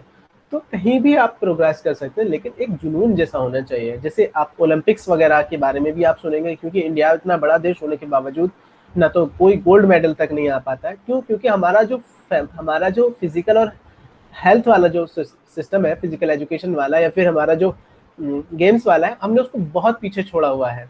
हमारा फोकस ही नहीं है गेम्स में। क्यों? क्योंकि अगर बच्चा मैथ्स का अगर उसको क्लास में ना लेकर के हमने कहा नहीं गेम्स करा देते हैं, तो बच्चों को सीधा जवाब होगा बच्चों का, सर हमारी तो पढ़ाई खराब हो रही है। पेरेंट्स का हो रहा है कि बच्चों ने अगर माँ बाप को अगर बता दिया गया कि आज हमारी इसकी क्लास होगी, गेम्स की क्लास होगी और खेलना, तो रोजाना वो कहेंगे कि सर रोजाना खिलाते रहते, पढ़ाते कब है स्कूल्स में। तो ये एक मेंटेलिटी है, उस मेंटेलिटी से निकलना। क्योंकि अब ऐसा तो नहीं है कि जो ओलंपिक्स में गोल्ड मेडल जीत रहे हैं या वो करेंगे या कोई भी है तो वो प्रोग्रेस कर सकते हैं। Education of peace as a preconditions of the national development of view growing tendency toward intolerance and violence. Intolerance मतलब असहिष्णुता और violence का मतलब हिंसा। हमें इन दोनों चीजों को रोकना होगा। बच्चों के बीच में, हमें लोगों के बीच में इंक्लूसिवनेस लाना पड़ेगा। हमें दूसरे मजहब को लेकर के, दूसरी कम्युनिटी को लेकर के, दूसरे कास्ट को लेकर के, ट्राइब्स को लेकर के एक दूसरे से झगड़ना नहीं होना चाहिए। ऐसे झगड़े ना हो तो उनके बीच की ऐसी चीजें निकाल करके उनको इस तरह से शो करना, ताकि हमने इसमें हैबिटेट्स एंड लर्निंग, ये सब चीजें तो हमने इसमें बता चुके हैं। Work should be infused in the subject. अब थोड़ा सा इसको आगे करें। देखो यहाँ से इस चीज को ये ध्यान रखना, ये बड़ा सबसे ज्यादा इंपॉर्टेंट है। अगर मैं इसको बात कहूँ, पहले टीचर सेंट्रिक था, अब लर्नर सेंट्रिक बना दिया गया।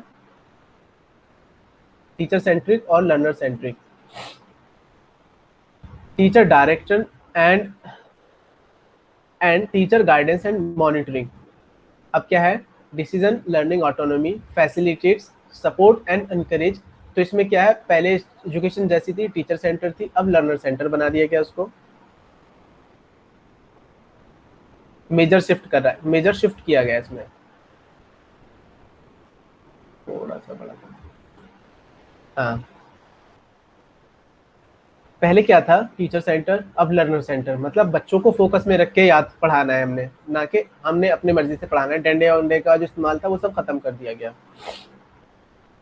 Teacher direction and teaching guidance monitoring, यहाँ पे डिसीजन लर्नर ऑटोनॉमी, बच्चे जो चाह रहे हैं उसके हिसाब से facilitate support and encourage learning, और उनको सपोर्ट प्रोवाइड कराओ। तो इसका मतलब teacher is a facilitator, teacher should work as a facilitator, मतलब उसको फैसिलिटेट कराना है, ना कि, और गाइड बनाना है, गाइड फैसिलिटेटर इस तरह का कुछ होना है, ना कि उसको डिक्टेटर या ऑटोनोमस नहीं होना है। लर्निंग पैसिव, इसमें क्या है, लर्निंग पैसिव का मतलब होता है, अब क्या है कि ये इसमें थोड़ा सा वो हो गया है,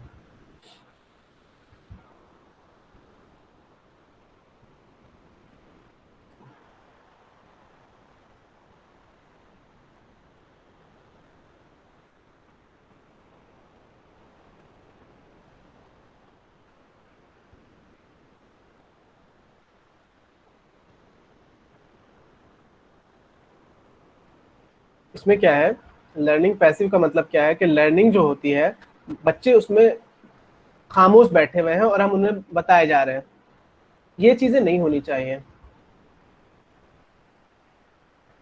ये सब चीजें होना क्या चाहिए, active participation in learning, student का भी पार्टिसिपेशन होना चाहिए पूरा लर्निंग में, ठीक है। तीसरा है reception learning with in 4 walls, मतलब दीवार के चार दीवारी के अंदर ही उसकी एक लर्निंग होनी चाहिए, है ना। लेकिन क्या है ये,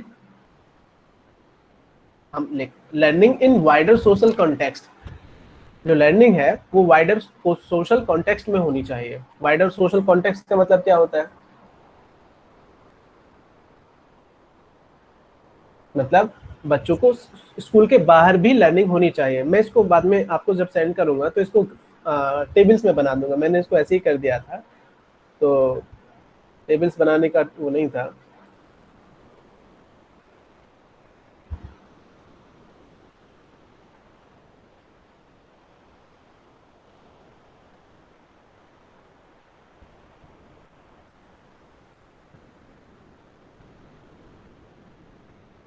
इसमें कर लेंगे, knowledge as given and fixed, knowledge जो दी जा रही है वो गिवन होनी चाहिए, मतलब गिवन देनी चाहिए। लेकिन हम लोग क्या समझते हैं कि टीचर नॉलेज दे रहा है, आप लोगों को दिमाग में क्या आता है, टीचर नॉलेज दे रहा है, लेकिन एक्चुअली टीचर नॉलेज नहीं दे रहा है, ट्रांसफर, ये टीचर कोई नॉलेज नहीं दे सकता। Knowledge should be evolve in created, बच्चे खुद से इस चीज को क्रिएट कर सकें। आए समझ में, बच्चों को हमने ये करना है कि हम बच्चों को नॉलेज ना देके ट्रांजिशन नहीं करना है, हमने एक से लेकर के जो हमने सीख रखा है उस चीज को बच्चों को नहीं सिखाना है। हमें तो उन बच्चों को प्रमोट करना है इस चीज के लिए ताकि बच्चे खुद से सीख सकें, खुद से सीखें और वो खुद से नॉलेज को क्रिएट कर सकें। ये तब पॉसिबल है जब हम उन चीजों को सारे बच्चों को बताएंगे कि उनको फील्ड में लेकर के जाते हैं, उनसे प्रोजेक्ट करवाते हैं, लेबोरेटरीज में ले जाते हैं, तब हम उसको बताते हैं। एनसीएफ, अब इसमें way forward, development of syllabus and text book based on the following consideration, appropriateness of topic and the theme of relevant stages. अब बच्चों के हिसाब से कैरिकुलम बनाना है, सिलेबस बनाना है, ये सब काम होते हैं एनसीईआरटी के। सिलेबस बनाना, एनसीईआरटी की बुक्स जो होती हैं वो उसी के अकॉर्डिंग होती हैं। Continuity from one level to next, उसमें ऐसा नहीं होना चाहिए कि कहीं ब्रेक नहीं दिखना चाहिए कि जो सेकंड लेवल पे पढ़ा था, मान लो मैथ्स में है, साइंस में, तो उसी से स्टार्ट करके सेकंड लेवल पे पहुंच जाने चाहिए। परवर्सिव resonance of the value enriching and the constitution of India in organizing of knowledge in all subjects। तो enriching हमने constitution values को भी उसमें include करना है। interdisciplinary and the thematic linkage between topic listed for different school subject which fall under discrete disciplinary areas। हमें सारे school की जितने भी सब्जेक्ट हम पढ़ा रहे हैं उन सब के बीच में एक लिंक डेवलप करना है, उन दो सारे सब्जेक्ट को हमसे जोड़ के दिखाना है कि कैसे जुड़ जाते हैं ये सारे सब्जेक्ट, इकट्ठा है एक दूसरे से। ऐसा नहीं कि कोई चीज अलग है, हम उससे कहने लगे कि नहीं ये तो बिल्कुल डिफरेंट चीज पढ़ रहे हो तुम, नहीं, लिंक करके दिखा सके। Linkage between school knowledge is different subject and child everyday experience, बच्चों की जो रोजाना की वो है उससे उसको जोड़ के देखना, मतलब बच्चों की जो रोजाना की रोजमर्रा की लाइफ है। Infusion of environment related knowledge and concern in all subject and at all levels, sensitivity to gender, caste, class, parity, peace, health and need of the children with disabilities, integration of work related attitudes and value in every subject and at all level, need to nurture aesthetic sensibility and values. The number who अगर आपको कोई सवाल पूछना है इससे related तो पूछिए जल्दी से, फिर मैं दूसरी चीजें बताता हूँ थोड़ा थोड़ा। और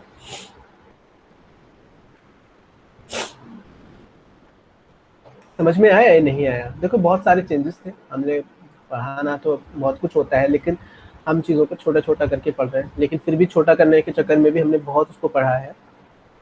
एनसीएफ किसी भी चीज़ का एक पूरी तरीके से गाइडलाइन होती है। अगर आपको अच्छे से एनसीएफ नहीं पता हो या एनसीएफ को अगर अच्छे से ना पढ़े या पॉलिसी को ना पढ़े तो एज ए टीचर आप अच्छा परफॉर्मेंस नहीं कर पाएंगे, क्योंकि आप गवर्नमेंट के इंस्ट्रक्शंस को फॉलो नहीं कर रहे हैं। गवर्नमेंट के क्या जो मॉडर्न एजुकेशन होती है उसको फॉलो किया जाता है।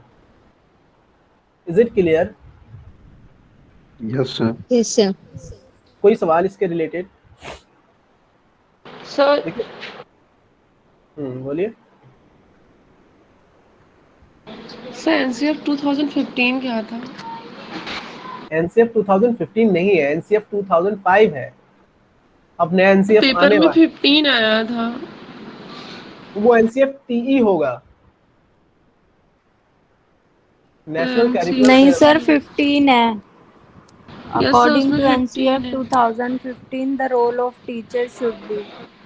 या एग्जैक्टली।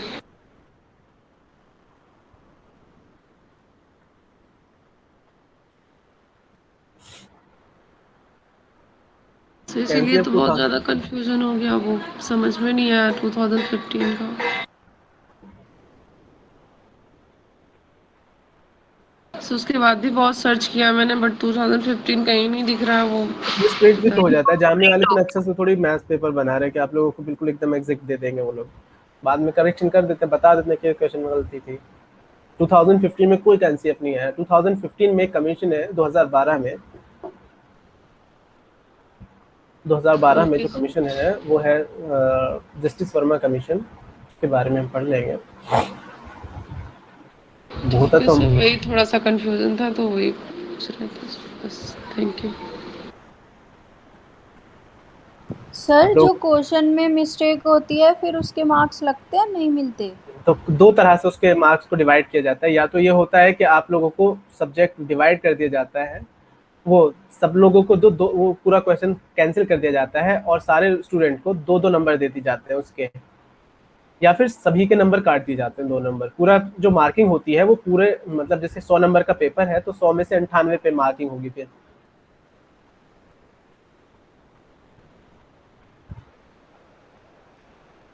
ठीक है। Right to education, it is an important legislation in the field of education. It has come into force with effect from 1st of April 2010.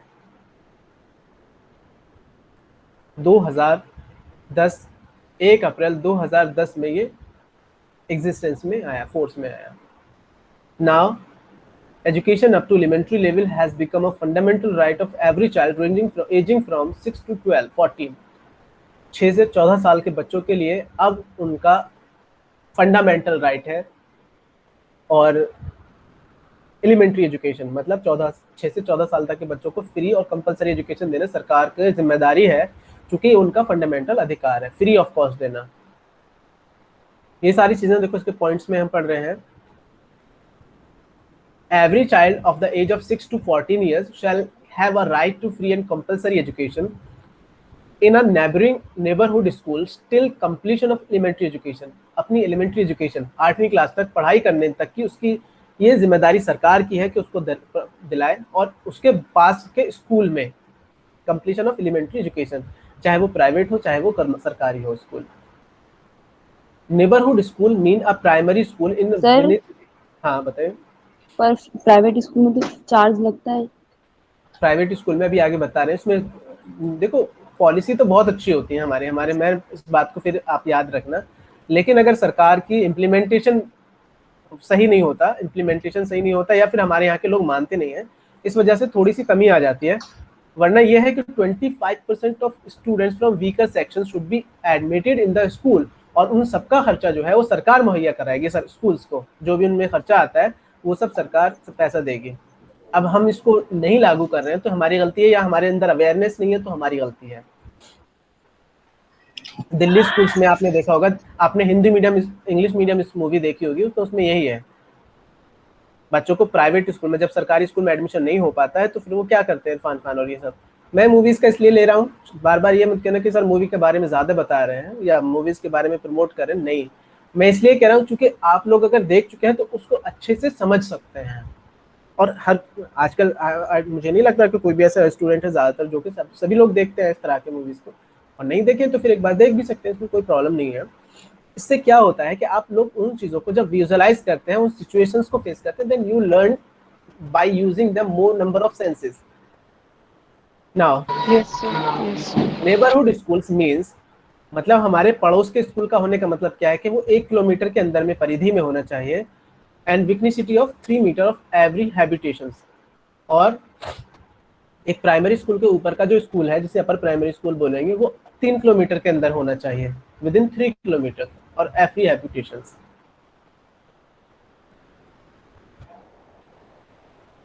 Duty of appropriate government and the local authority to provide free and compulsory education to every child. Establish school within limit of the prescribed neighborhood. हमने ये करना है कि government की authorities की क्या जिम्मेदारी है वो हमें बतानी है। नंबर 1, बच्चों को फ्री और कंपल्सरी एजुकेशन प्रोवाइड कराई जाए। Establish school with in limit of prescribed neighbourhood, बच्चों के पड़ोस में स्कूल खोले जाएं। अब ये नहीं कि उनके घर के बराबर में नहीं, जरूरी नहीं सारे बच्चों के घर के बराबर में हो, लेकिन एक गांव है तो गांव में होना चाहिए, हर गांव में प्राइमरी स्कूल होना चाहिए, और हर 3 किलोमीटर की रेंज में एक 8वीं क्लास और 10वीं क्लास तक का स्कूल होना चाहिए, और within 5 kilometre range there should be a higher secondary school. Unaided private recognition school, जो अनएडेड मतलब जो सरकारी नहीं है, प्राइवेट स्कूल्स हैं और जो रिकॉग्नाइज्ड हैं सरकार से, school special category to admit 25% children from economically weaker section. उनको अपने स्कूल में हर क्लास में 25% उन बच्चों को शामिल करना है जो कि इकोनॉमिकली वीकर सेक्शन से हैं, EWS कैटेगरी। वो जनरल की बात नहीं कर रहे कि जनरल कैटेगरी के जो EWS कैटेगरी है वो नहीं, EWS कैटेगरी से वो आने चाहिए। And disadvantages group in class 1 and reimbursement thereof, जो सोसाइटी का जो जिनके पास पैसा नहीं है, जो अपने बच्चों को नहीं पढ़ाया जा सकते, उनको किसी भी तरीके से आपको 25% स्टूडेंट का एडमिशन लेना है। अगर 100 सीटें हैं तो 25 स्टूडेंट आपके वीकर सेक्शन को होने चाहिए, और उन बच्चों के साथ साथ आपके बच्चों में क्या होना चाहिए, उनका सारा खर्चा सरकार उठानी चाहिए। अब आ गया ना कि प्राइवेट स्कूलों को सरकारी प्रोविजन है कि अगर आप इस चीज की डिमांड कर सकते हैं कि हमारे बच्चे का एडमिशन क्यों नहीं हुआ हमारे स्कूल में, इस स्कूल में, रीजन देंगे, लॉटरी निकालते हैं जैसे होता है हर चीज में, और वो खर्चा भी उसमें कुछ नहीं होगा। लेकिन सर बताएं सर अगर ऐसा कुछ मतलब हम कहते हैं तो वो कहती है हमारे स्कूल की पॉलिसी है। हाँ, सर अगर हम ये कुछ एक्ट वगैरह बताते हैं उनको तो वो कहती है हमारे स्कूल की पॉलिसी है। हर स्कूल की अपनी अपनी पॉलिसीज होती पॉलिसी है। वो इसलिए बता रहे हैं ना कि आप लोग अकेले हैं, उन स्कूल के अप्रोचेस ज्यादा हैं, ज्यादातर स्कूल्स जो है वो मिनिस्टर्स के हैं या जिनकी पॉलिटिकल अप्रोच अच्छी खासी है उनके स्कूल्स हैं, आप उनसे कब तक लड़ेंगे। सिंपल यही रह जाता है ना। यहाँ तो मैं इस चीज को नहीं कह रहा हूँ, देखो इस चीज पे आप नहीं कर सकते। अगर आपके पास बहुत अप्रोचेज हैं, आप भी खुद अप्रोच करने वाले लोग हैं, और आपका क्योंकि यहाँ का जो सिस्टम है वो बहुत स्लो काम करता है, तो इस चीज के ऊपर आप हार जाते हैं कि आप सोचेंगे कि 1.5 साल 2 साल हम अपने बच्चे को इस चक्कर में मुकदमे लड़ेंगे, उस मुकदमे से बेहतर के किसी स्कूल में थोड़े से मतलब कोई सस्ता हो थोड़ा सा और कोई ज्यादा सस्ता भी ना हो, तो हम स्कूल में एडमिशन करा देते हैं। पढ़ाना ही तो है, घर पे ट्यूशन लगा लेंगे। सर अगर आपके पास अप्रोच है तो आप एडमिशन ले लो, नहीं है तो फिर कहीं और। दोनों ही तरह की चीजें हैं। अगर आपके बच्चे का वीकर सेक्शन में अगर अप्रोच है और आपके पास में कुछ भी है तो दोनों तरह से है। तो यहाँ हम सिस्टम अच्छा नहीं है, पॉलिसी बहुत अच्छी है, सिस्टम नहीं ठीक नहीं है, क्योंकि अभी तक ये सारी चीजें पूरी तरीके से लागू नहीं हो पाई है। 2009-10 के बाद में अभी तक किसी लागू ना होने का मतलब ये है कि आप अंदाजा लगाइए कि कहाँ आप हम एग्जिस्ट कर रहे हैं। तो 1986 की वो एजुकेशन पॉलिसी जो थी, अब अभी मतलब पूरी तरीके से वो भी नहीं हो पाई है, इम्प्लीमेंट भी नहीं हो पाई। उसके हाँ, बाद तो बस यही एनसीए सोच के रहिए कि अब आया, और इसके लिए अब जो जरूरी आया होती है, है 2020 वो भी नहीं इसके लिए इम्प्लीमेंट हो दोनों पा का रहा है। एटीट्यूड होना जरूरी होता है। देखो, टीचर्स का, पेरेंट्स का, स्टूडेंट्स का। You are going to be a teacher, you are going to be a teacher, so this is up to you. तुम्हारे ऊपर डिपेंड करता है how you will implement the procedure, how you will try to implement the what the government has suggested और the new education policy has suggested. जो government ने या फिर जो एजुकेशन पॉलिसी ने सजेशंस दिए हैं उनको कैसे इम्प्लीमेंट कर पाएंगे, उनके बारे में लोगों को आप as a parents then you have to, आपके अंदर इस चीज़ की भी अवेयरनेस होनी चाहिए कि हमारी जिम्मेदारी क्या है। और स्कूल्स के साथ में हम लोग छोड़ देते हैं बच्चों को, चले जाते हैं, बच्चे स्कूल से आ जाते हैं, यहाँ तक कि हम लोग बच्चों टीचर से सवाल तक नहीं करते हैं। बच्चों ने, अगर टीचर ने नहीं पढ़ाया है पूरी क्लासेस में, मैं बहुत सारे बच्चों को ट्यूशन्स पढ़ाता हूँ, जैसे देखता हूँ, तो बच्चों को पता है कि उनको पढ़ाया नहीं जा रहा है ठीक से, लेकिन वो स्कूल्स की शिकायत नहीं करेंगे। उनको मार्क्स जो चाहिए वो टीचर्स, ट्यूशन टीचर से चाहिए होते हैं। तो रीजन उनके पीछे नहीं है, वो बच्चों से सवाल, जो इतनी हैवी फीस दे रहे हैं, वो उस टीचर से, एडमिनिस्ट्रेशन से सवाल नहीं करते हैं। ये ऑनलाइन क्लासेस चल रही हैं, ऑनलाइन क्लासेस में फुल फीस जा रही है, उसमें बच्चों के बाद में जो क्वालिटी एजुकेशन है वो नहीं प्रोवाइड करा पा रहे हैं। टीचर्स के पास इवन इंस्ट्रूमेंट्स तक नहीं है, लैपटॉप से नहीं, फोन से ही हाथ में लेकर के पढ़ा दे रहे हैं टीचर्स। ठीक है क्या? उससे हो पा रहा है? अगर मैं ही आपको फोन लेकर के हाथ में पढ़ाता रहूँ, या मैथमेटिक्स में भी फोन से कॉपी रख के हाथ में पकड़ के फोन पढ़ाता रहूँ, तो आप समझ पाएंगे क्या?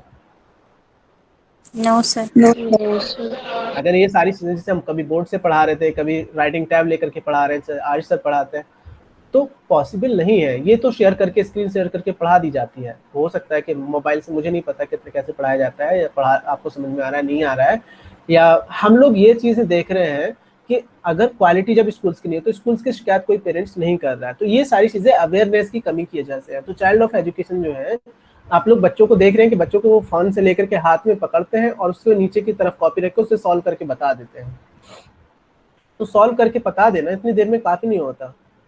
जिस तरीके से वो फीस ले रहे हैं, जो स्कूल्स, प्राइवेट स्कूल्स हैं, वहाँ तो व्हाट्सएप पे क्लासेस हो रही हैं, बस आपको कुछ 2-2, 4-4 मिनट की वीडियो सेंड कर दी जाएंगी, उन वीडियोस को आपको देखना है, उसके बाद में सवाल करना है, हो गई क्लास।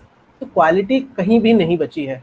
तो उस क्वालिटी का नजरिया, क्योंकि अब हम आप इसको देखें, अभी बच्चों को भी पता है कि क्या हो रहा है। तो ये चीज़ें जो होती हैं अवेयरनेस की कमी की वजह से होती हैं। बच्चों में भी अवेयरनेस नहीं है, बच्चे चाह रहे हैं कि जल्दी से छूट जाए, पेरेंट्स चाह रहे हैं कि बस चल तो रहा है, कि जैसा भी चल रहा है, अब तो हालात ही ऐसे है।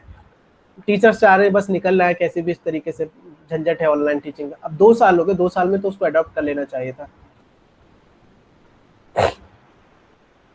The action prohibited holding back in any class and expulsion of child admitted in school till completion of elementary education. बच्चों को फेल नहीं करना है, यहाँ तक 8th क्लास तक फेल नहीं होना है। प्रोहिबिशन ऑफ फिजिकल पनिशमेंट, बच्चों को फिजिकल पनिशमेंट, इसको कॉर्पोरल पनिशमेंट और फिजिकल पनिशमेंट को भी बोलते हैं। And mental harassment to the child. अब मेंटल हैरेसमेंट कैसे होता है बच्चों का, फिजिकल पनिशमेंट कैसे होती है, इन सारी चीज़ों को ध्यान रखना है। ये कॉर्पोरल पनिशमेंट क्या होती है, ध्यान रखना है। तो मेंटल हैरेसमेंट, अरे तुम नहीं कर पाओगे, तुमसे नहीं होगा, तुम तो बेकार हो, तुम्हारे बस का नहीं है, चलो यहाँ से जाओ, भागो यहाँ से। टीचर का इस तरह का बिहेवियर नहीं सीख पा रहा है, तो बेटा प्रॉब्लम क्या, उसके पीछे के रीजन जानो, उसका डायग्नोस्टिक टेस्ट लो, उसको रीजंस को पता करो, क्या वजह है, इसको क्यों नहीं सीख पा रहा है, कोई फैमिली प्रेशर तो नहीं है, कुछ तो नहीं है। तो हमने उसको इस तरह की डीमोटिवेट करने वाली बातें नहीं करनी है। समझ में आया? ये तो मेंटल हैरेसमेंट होता है उसका, कि हमने कह दिया कि तुमसे नहीं होगा, तुम तो बेकार हो, तुम पढ़ने में ठीक ही नहीं हो, तुमसे तो मैथ्स के एक क्वेश्चन नहीं आता। हो सकता है उसका किसी और चीज़ में इंटरेस्ट हो सकता है कुछ और करना चाहता होगा। तो हम उसकी क्वालिटीज़ को पता करें, देन हम पता करेंगे कि वो क्यों नहीं पढ़ रहा है, या फिर हम उसको बताएंगे। और ना ही हम अपने डंडे का इस्तेमाल कर सकते हैं। फिजिकल पनिशमेंट खत्म कर दी गई है, कॉर्पोरल पनिशमेंट भी इसको बोलते हैं। Is it clear? Yes sir. Next इसमें है, no schools to be established or can function after the commencement of an act without obtaining certificate of recognition from appropriate government. मतलब बगैर किसी गवर्नमेंट के सर्टिफिकेट के, एफिलिएशन के certificate के कोई स्कूल रन नहीं कर सकता, which can be obtain subject to in fulfilment of norms and standard of the school as per RTE act. अगर वो आरटीई एक्ट के नॉर्म्स के अकॉर्डिंग फुलफिलमेंट नहीं करता है, वो सब्जेक्ट जो उसमें मेंशन है उनको फुलफिल नहीं करता है, तो हम इसको नहीं कह सकते कि वो स्कूल चल सकता है। उसको बंद करने का अधिकार सरकार के पास है।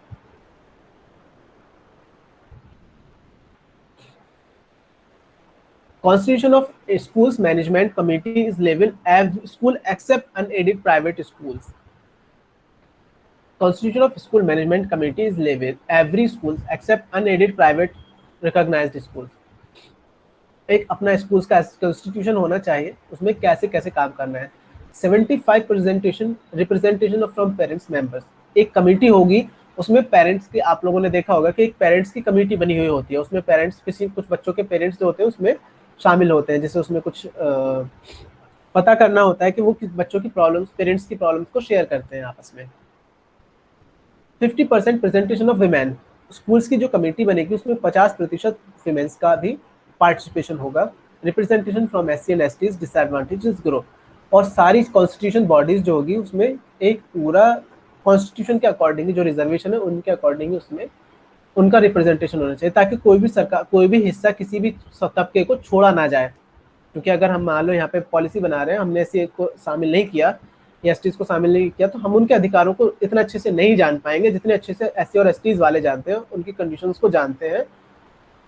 तो वही उसको अच्छे से बता सकते हैं और वही उनके लिए प्रोविजन बता सकते हैं। जैसे कॉन्स्टिट्यूशन अगर भीमराव अम्बेडकर ने नहीं लिखा होता, अगर कोई इनको अपर क्लासेस कैटेगरी के लोग ही लिख करके छोड़ देते, तो हो सकता है कि वो प्रोविजन जो एससी एसटीज को मिले हुए हैं वो शायद उनको नहीं मिल पाते, क्योंकि उनसे बेहतर, डॉक्टर भीमराव अम्बेडकर से बेहतर शायद एससी कम्युनिटी को या एसटी कम्युनिटी को या मार्जिनलाइज सेक्शन को कोई भी नहीं समझ सकता था।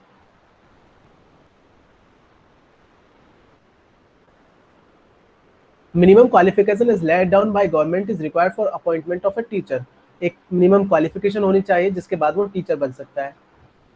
मतलब ऐसे नहीं हो सकता कि जो भी वो कोई भी आया हमने उसको टीचर रख लिया, 10 साल हो गए पढ़ाते पढ़ाते तो टीचर बना देते हैं उसको, नहीं, अब उसकी क्वालिफिकेशन भी मेन जरूरी है। Duties of teacher and the provision of redressal of the grievance, उनकी रिड्रेसल मतलब होता है कि उनको पहचानना, बच्चों की प्रॉब्लम्स, उनकी टीचर्स की ड्यूटीज को देना और उनकी प्रॉब्लम्स, ग्रीवेंस मतलब उनकी जो परेशानियां उनको पहचानना, उनको उजागर करना, क्या परेशानियां हैं इन टीचर्स में।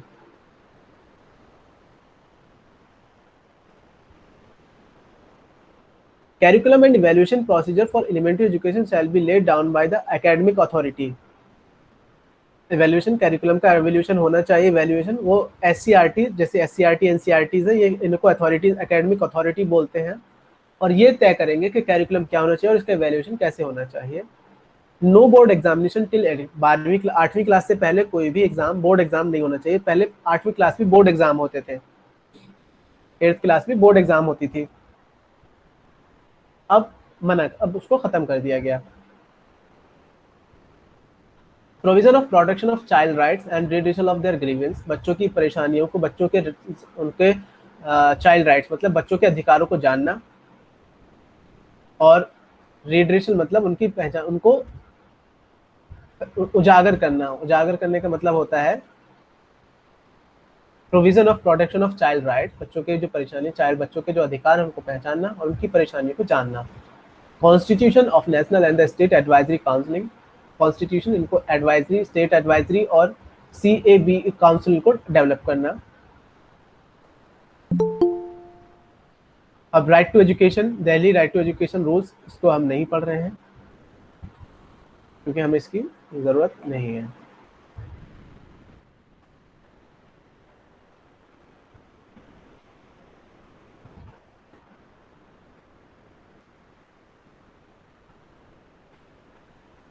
सर आरटी 2004 में आया था ना? तो था RT 2004 में आया, 10 में आया है, 2009 में आया था, 2010 में लागू हो गया था, 1 अप्रैल 2010 मैंने बताया तो था। ये सब सेक्शन नहीं पढ़ने हैं हमने,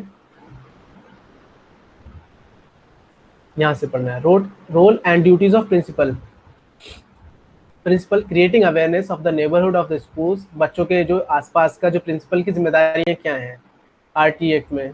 तो आसपास के जो बच्चे हैं, neighbourhood of the schools regarding right of child, बच्चों को उनको माँ बाप और उनके बीच में कुछ ऐसी सेमिनार्स और वर्कशॉप कराना ताकि बच्चों के माँ बाप को और बच्चों को इस बात का पता चल सके कि हमारे अधिकार क्या हैं, हमारे बच्चों के अधिकार क्या हैं। ठीक है, ये टीचर्स की, प्रिंसिपल्स की जिम्मेदारी है अवेयरनेस फैलाना लोगों के बीच में। दूसरा क्या, प्रोवाइडिंग, फर्स्ट पेज शो कर दीजिए, फर्स्ट पेज क्या था? ये देखो, role and duties of principals under RT. Role and duties of principals की क्या ड्यूटीज हैं आरटी एक्ट में। Okay sir, thank you. क्योंकि प्रिंसिपल एक ऐसी बॉडी होता है जो कि इम्प्लीमेंट कर सकता है सारी चीज़ों को, टीचर्स के अंडर में कुछ नहीं होता। अब प्रिंसिपल का काम यह है कि कुछ टीचर्स को भेज के कुछ प्रोग्राम ऐसे करा सकते हैं ताकि लोग जो हैं, जो आसपास के लोग हैं, स्कूल के आसपास के जो लोग हैं, उनके अंदर इस तरह की अवेयरनेस आ सके कि उनके बच्चों के अधिकार क्या क्या हैं। क्योंकि हमारी ज़्यादातर पॉपुलेशन इलिटरेट है और ज़्यादातर जो लोग हैं वो गाँव में रहते हैं, तो वहाँ के लोगों को नहीं पता कि भाई कॉन्स्टिट्यूशन बॉडीज़ में क्या है, और बस वो बच्चों को भेज रहे हैं स्कूल में। तो इन तरह के उनको अधिकारों का पता चलना, और ताकि parents and defined children who are out of schools, और जो बच्चे स्कूल्स में एडमिशन नहीं ले सके हैं उनको उनके एज के अकॉर्डिंग स्कूल्स में एडमिशन देना। और क्या है, providing admission to out of school children of age appropriate class and specific training to them. अगर कोई बच्चा 10 साल का हो चुका और उसने अभी तक स्कूल नहीं गया, तो हम उसको पहली क्लास में शामिल नहीं करेंगे, हम उसको 4th क्लास में एडमिशन देंगे, और फिर उसको पहले ट्रेनिंग देते रहेंगे साथ साथ, और बच्चों के साथ उसको थोड़ा सा अलग से पढ़ाते जाएंगे। मतलब जितनी उसकी एज है उसके अकॉर्डिंग जो जिस क्लास में वो होना चाहिए उसी क्लास में उसको एडमिशन दे देंगे। इंश्योर कंपलसरी एडमिशन, बच्चों को ये इंश्योर करना कि बच्चों को एडमिशन मिलना चाहिए, सारे बच्चों को, कोई बच्चा छूट ना जाए। Attendance and completion of elementary education, बच्चों के एलिमेंट्री एजुकेशन होने तक वो ना छोड़ सके इस चीज़ को। By every child of age of 6 to 14, हर बच्चे को 6 से 14 साल के होने तक बच्चे को स्कूल में पढ़ना पड़ेगा। ये जिम्मेदारी है प्रिंसिपल्स की। अगर कोई परेशानी है तो उनको आइडेंटिफाई करें, सरकार से तवज्जो करें, या फिर खुद अपने पास से जो भी हो सकता है करें। Free dress, free schools, free fees, और फीस तो है ही नहीं। इसके ensure that there is no discrimination on the segregation of children belonging to the weaker section. जो बच्चे गरीब तबके से आते हैं उनके बीच में डिसएडवांटेज ग्रुप जैसे SC/STs है, या माइनॉरिटीज़ है, या फिर कोई भी है, या फीमेल्स कैंडिडेट हैं, तो इनके बीच में कोई भी किसी तरह का सेग्रेगेशन नहीं होना चाहिए, मतलब भेदभाव नहीं होना चाहिए। चिल्ड्रन विद स्पेशल नीड्स, जो बच्चे जो डिसेबल्ड हैं, स्पेशली एबल्ड हैं, उन बच्चों को prevent them from completing elementary education. उनको ऐसा ना होना चाहिए, अरे ये तो ऐसे ही है, इनको छोड़ो, इनकी कोई ज़रूरत नहीं है। तो ये इंक्लूसिव एजुकेशन भी डेवलप कराना भी प्रिंसिपल का काम है, कोई बच्चा छूट ना जाए, मतलब नो चाइल्ड लेग बिहाइंड। कोई भी बच्चा छूटा तो इस तरह से होता है ना, तो पोलियो अभियान था, जैसे पोलियो की एक लोगो था, कोई भी एक भी बच्चा छूटा पोलियो अभियान टूटा। तो इसका मतलब यही होता है कि अगर हमारे सोसाइटी में पहले आपको दिखते होंगे बहुत सारे बच्चे, जैसे किसी को पोलियो हो गया, कोई हैंडीकैप्ड है, लेकिन अब किसी को पोलियो नहीं होता, because every child has given the dose, appropriate dose for securing antibodies. बच्चों के अंदर एंटीबॉडीज डेवलप हो चुकी हैं, अब बच्चे को पोलियो नहीं होता। No child is subjected to caste, religion, gender and abuse. अब किसी बच्चे को उसकी कास्ट के ऊपर, किसी उनके धर्म के ऊपर, उनके जेंडर के ऊपर उनको किसी तरह का अब्यूज फेस ना करना पड़े। जैसे बच्चे होते हैं ना कि तुम ऐसे हो, जैसे ऑन द बेसिस आपने बहुत सारी चीज़ें पढ़ी होंगी कि पहले अमेरिका में, इंडिया में, those who were SCs belongs to SCs and STs, they are not allowed to sit inside the classroom. They were only allowed to sit on the sleepers or on the nearby the stools of the students or other students. तो उनको बच्चों को allow नहीं था कि वो बाहर पढ़ सके, क्लास में बैठ सके। हायर कास्ट के में उनको छुआछूत का होता था, अनटचेबिलिटी, मतलब उनको छू नहीं सकता तो अपवित्र हो जाएंगे, उनका छुआ हुआ पानी पी लिया या उनका छुआ हुआ खाना खा लिया। तो ये बहुत सारे चीज़ें जो कि हमारी सोसाइटी में अभी भी बहुत सारी जगहों पे हमें प्रिवेल हैं। तो जब तक ये सारी चीज़ें नहीं, हम इंक्लूसिव सोसाइटी की नहीं सोच सकते, तब तक ये सब पॉसिबल नहीं होगा। Ensuring that children in school get good quality elementary education. No delay in confirming the standard and the norms specific in the schedule. बच्चों को एलिमेंट्री एजुकेशन, क्वालिटी एजुकेशन मिलनी चाहिए। No delay in assurance of transfer certificate and when required by the child. जब उनको transfer TC चाहिए होती है तब उनको प्रोवाइड कराई जानी चाहिए। Maintain record of the children admitted in school and prescribe. बच्चों का स्कूल में जो उनको रिकॉर्ड है उनका मेंटेन रहना चाहिए। और no physical punishment of mental harassment, ना उनको फिजिकल पनिशमेंट दी जानी चाहिए ना मेंटल हैरेसमेंट।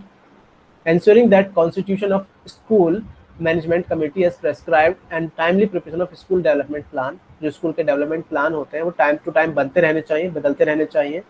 देखो क्लास होने वाली है, दूसरी क्लास स्टार्ट होने वाली है, इसलिए मैं बता रहा हूँ बस, इसीलिए थोड़ा थोड़ा से इसको आप लोग पढ़ सकते हैं। ensuring that children admitted in school get timely benefits of their rights like free books, uniform, stationery, midday meal। ये मिड डे मील का भी ध्यान रखना, मिड डे मील भी इसी में स्टार्ट हुआ था, ठीक है। Mid day meal, benefits of welfare schemes, जो बच्चों के वेलफेयर के स्कीम चलती हैं उनको बता देना, उनको सारी चीजें पता करना। Ensure that teacher perform their duties namely regularity and punctuality. बच्चे ऐसा ना, स्कूल में ज़्यादातर प्राइमरी स्कूल्स में क्या होता है कि टीचर्स अपना परमानेंट जॉब लिए और आराम से अपने घरों में बैठते हैं, ऐसा ना हो, बच्चे अपने टाइम से आए, स्कूल्स में आए। Timely completion of entire curriculum within prescribed time frames as prescribed by academic authority. जैसा एकेडमिक अथॉरिटी ने सजेस्ट किया हुआ है वो सारी चीज़ें, ये सब जिम्मेदारियाँ किसकी हैं? प्रिंसिपल की जिम्मेदारी हैं। लेकिन जब अगर एग्जाम में आता है किसी तरह के, तो मिड डे मील किस कौन सी पॉलिसी में सजेस्ट किया था, हम इसके क्वेश्चंस भी बताएंगे बाद में, इकट्ठा कर लेंगे। Access of the learning ability to each child and according to supplement additional instructions if any are required। Hold regular meeting with parents and the guardians। महीने में, हफ्ते में एक बार होनी चाहिए मीटिंग। और ensure that teachers attending training programs, जो हमारे टीचर ट्रेनिंग के प्रोग्राम्स होते हैं वो सारे टीचर्स को अटेंड करने चाहिए। चूँकि गवर्नमेंट टीचर्स का क्या होता है कि वो लोग कह देते हैं नहीं, हमने, हमारे पास टाइम नहीं है, हमें ये काम है, हमें वो काम है और हम नहीं कर पाएंगे, तो उनको फोर्स करके बताना कि भाई करना तो तुम्हें पड़ेगा, ऐसे थोड़ी काम चलेगा।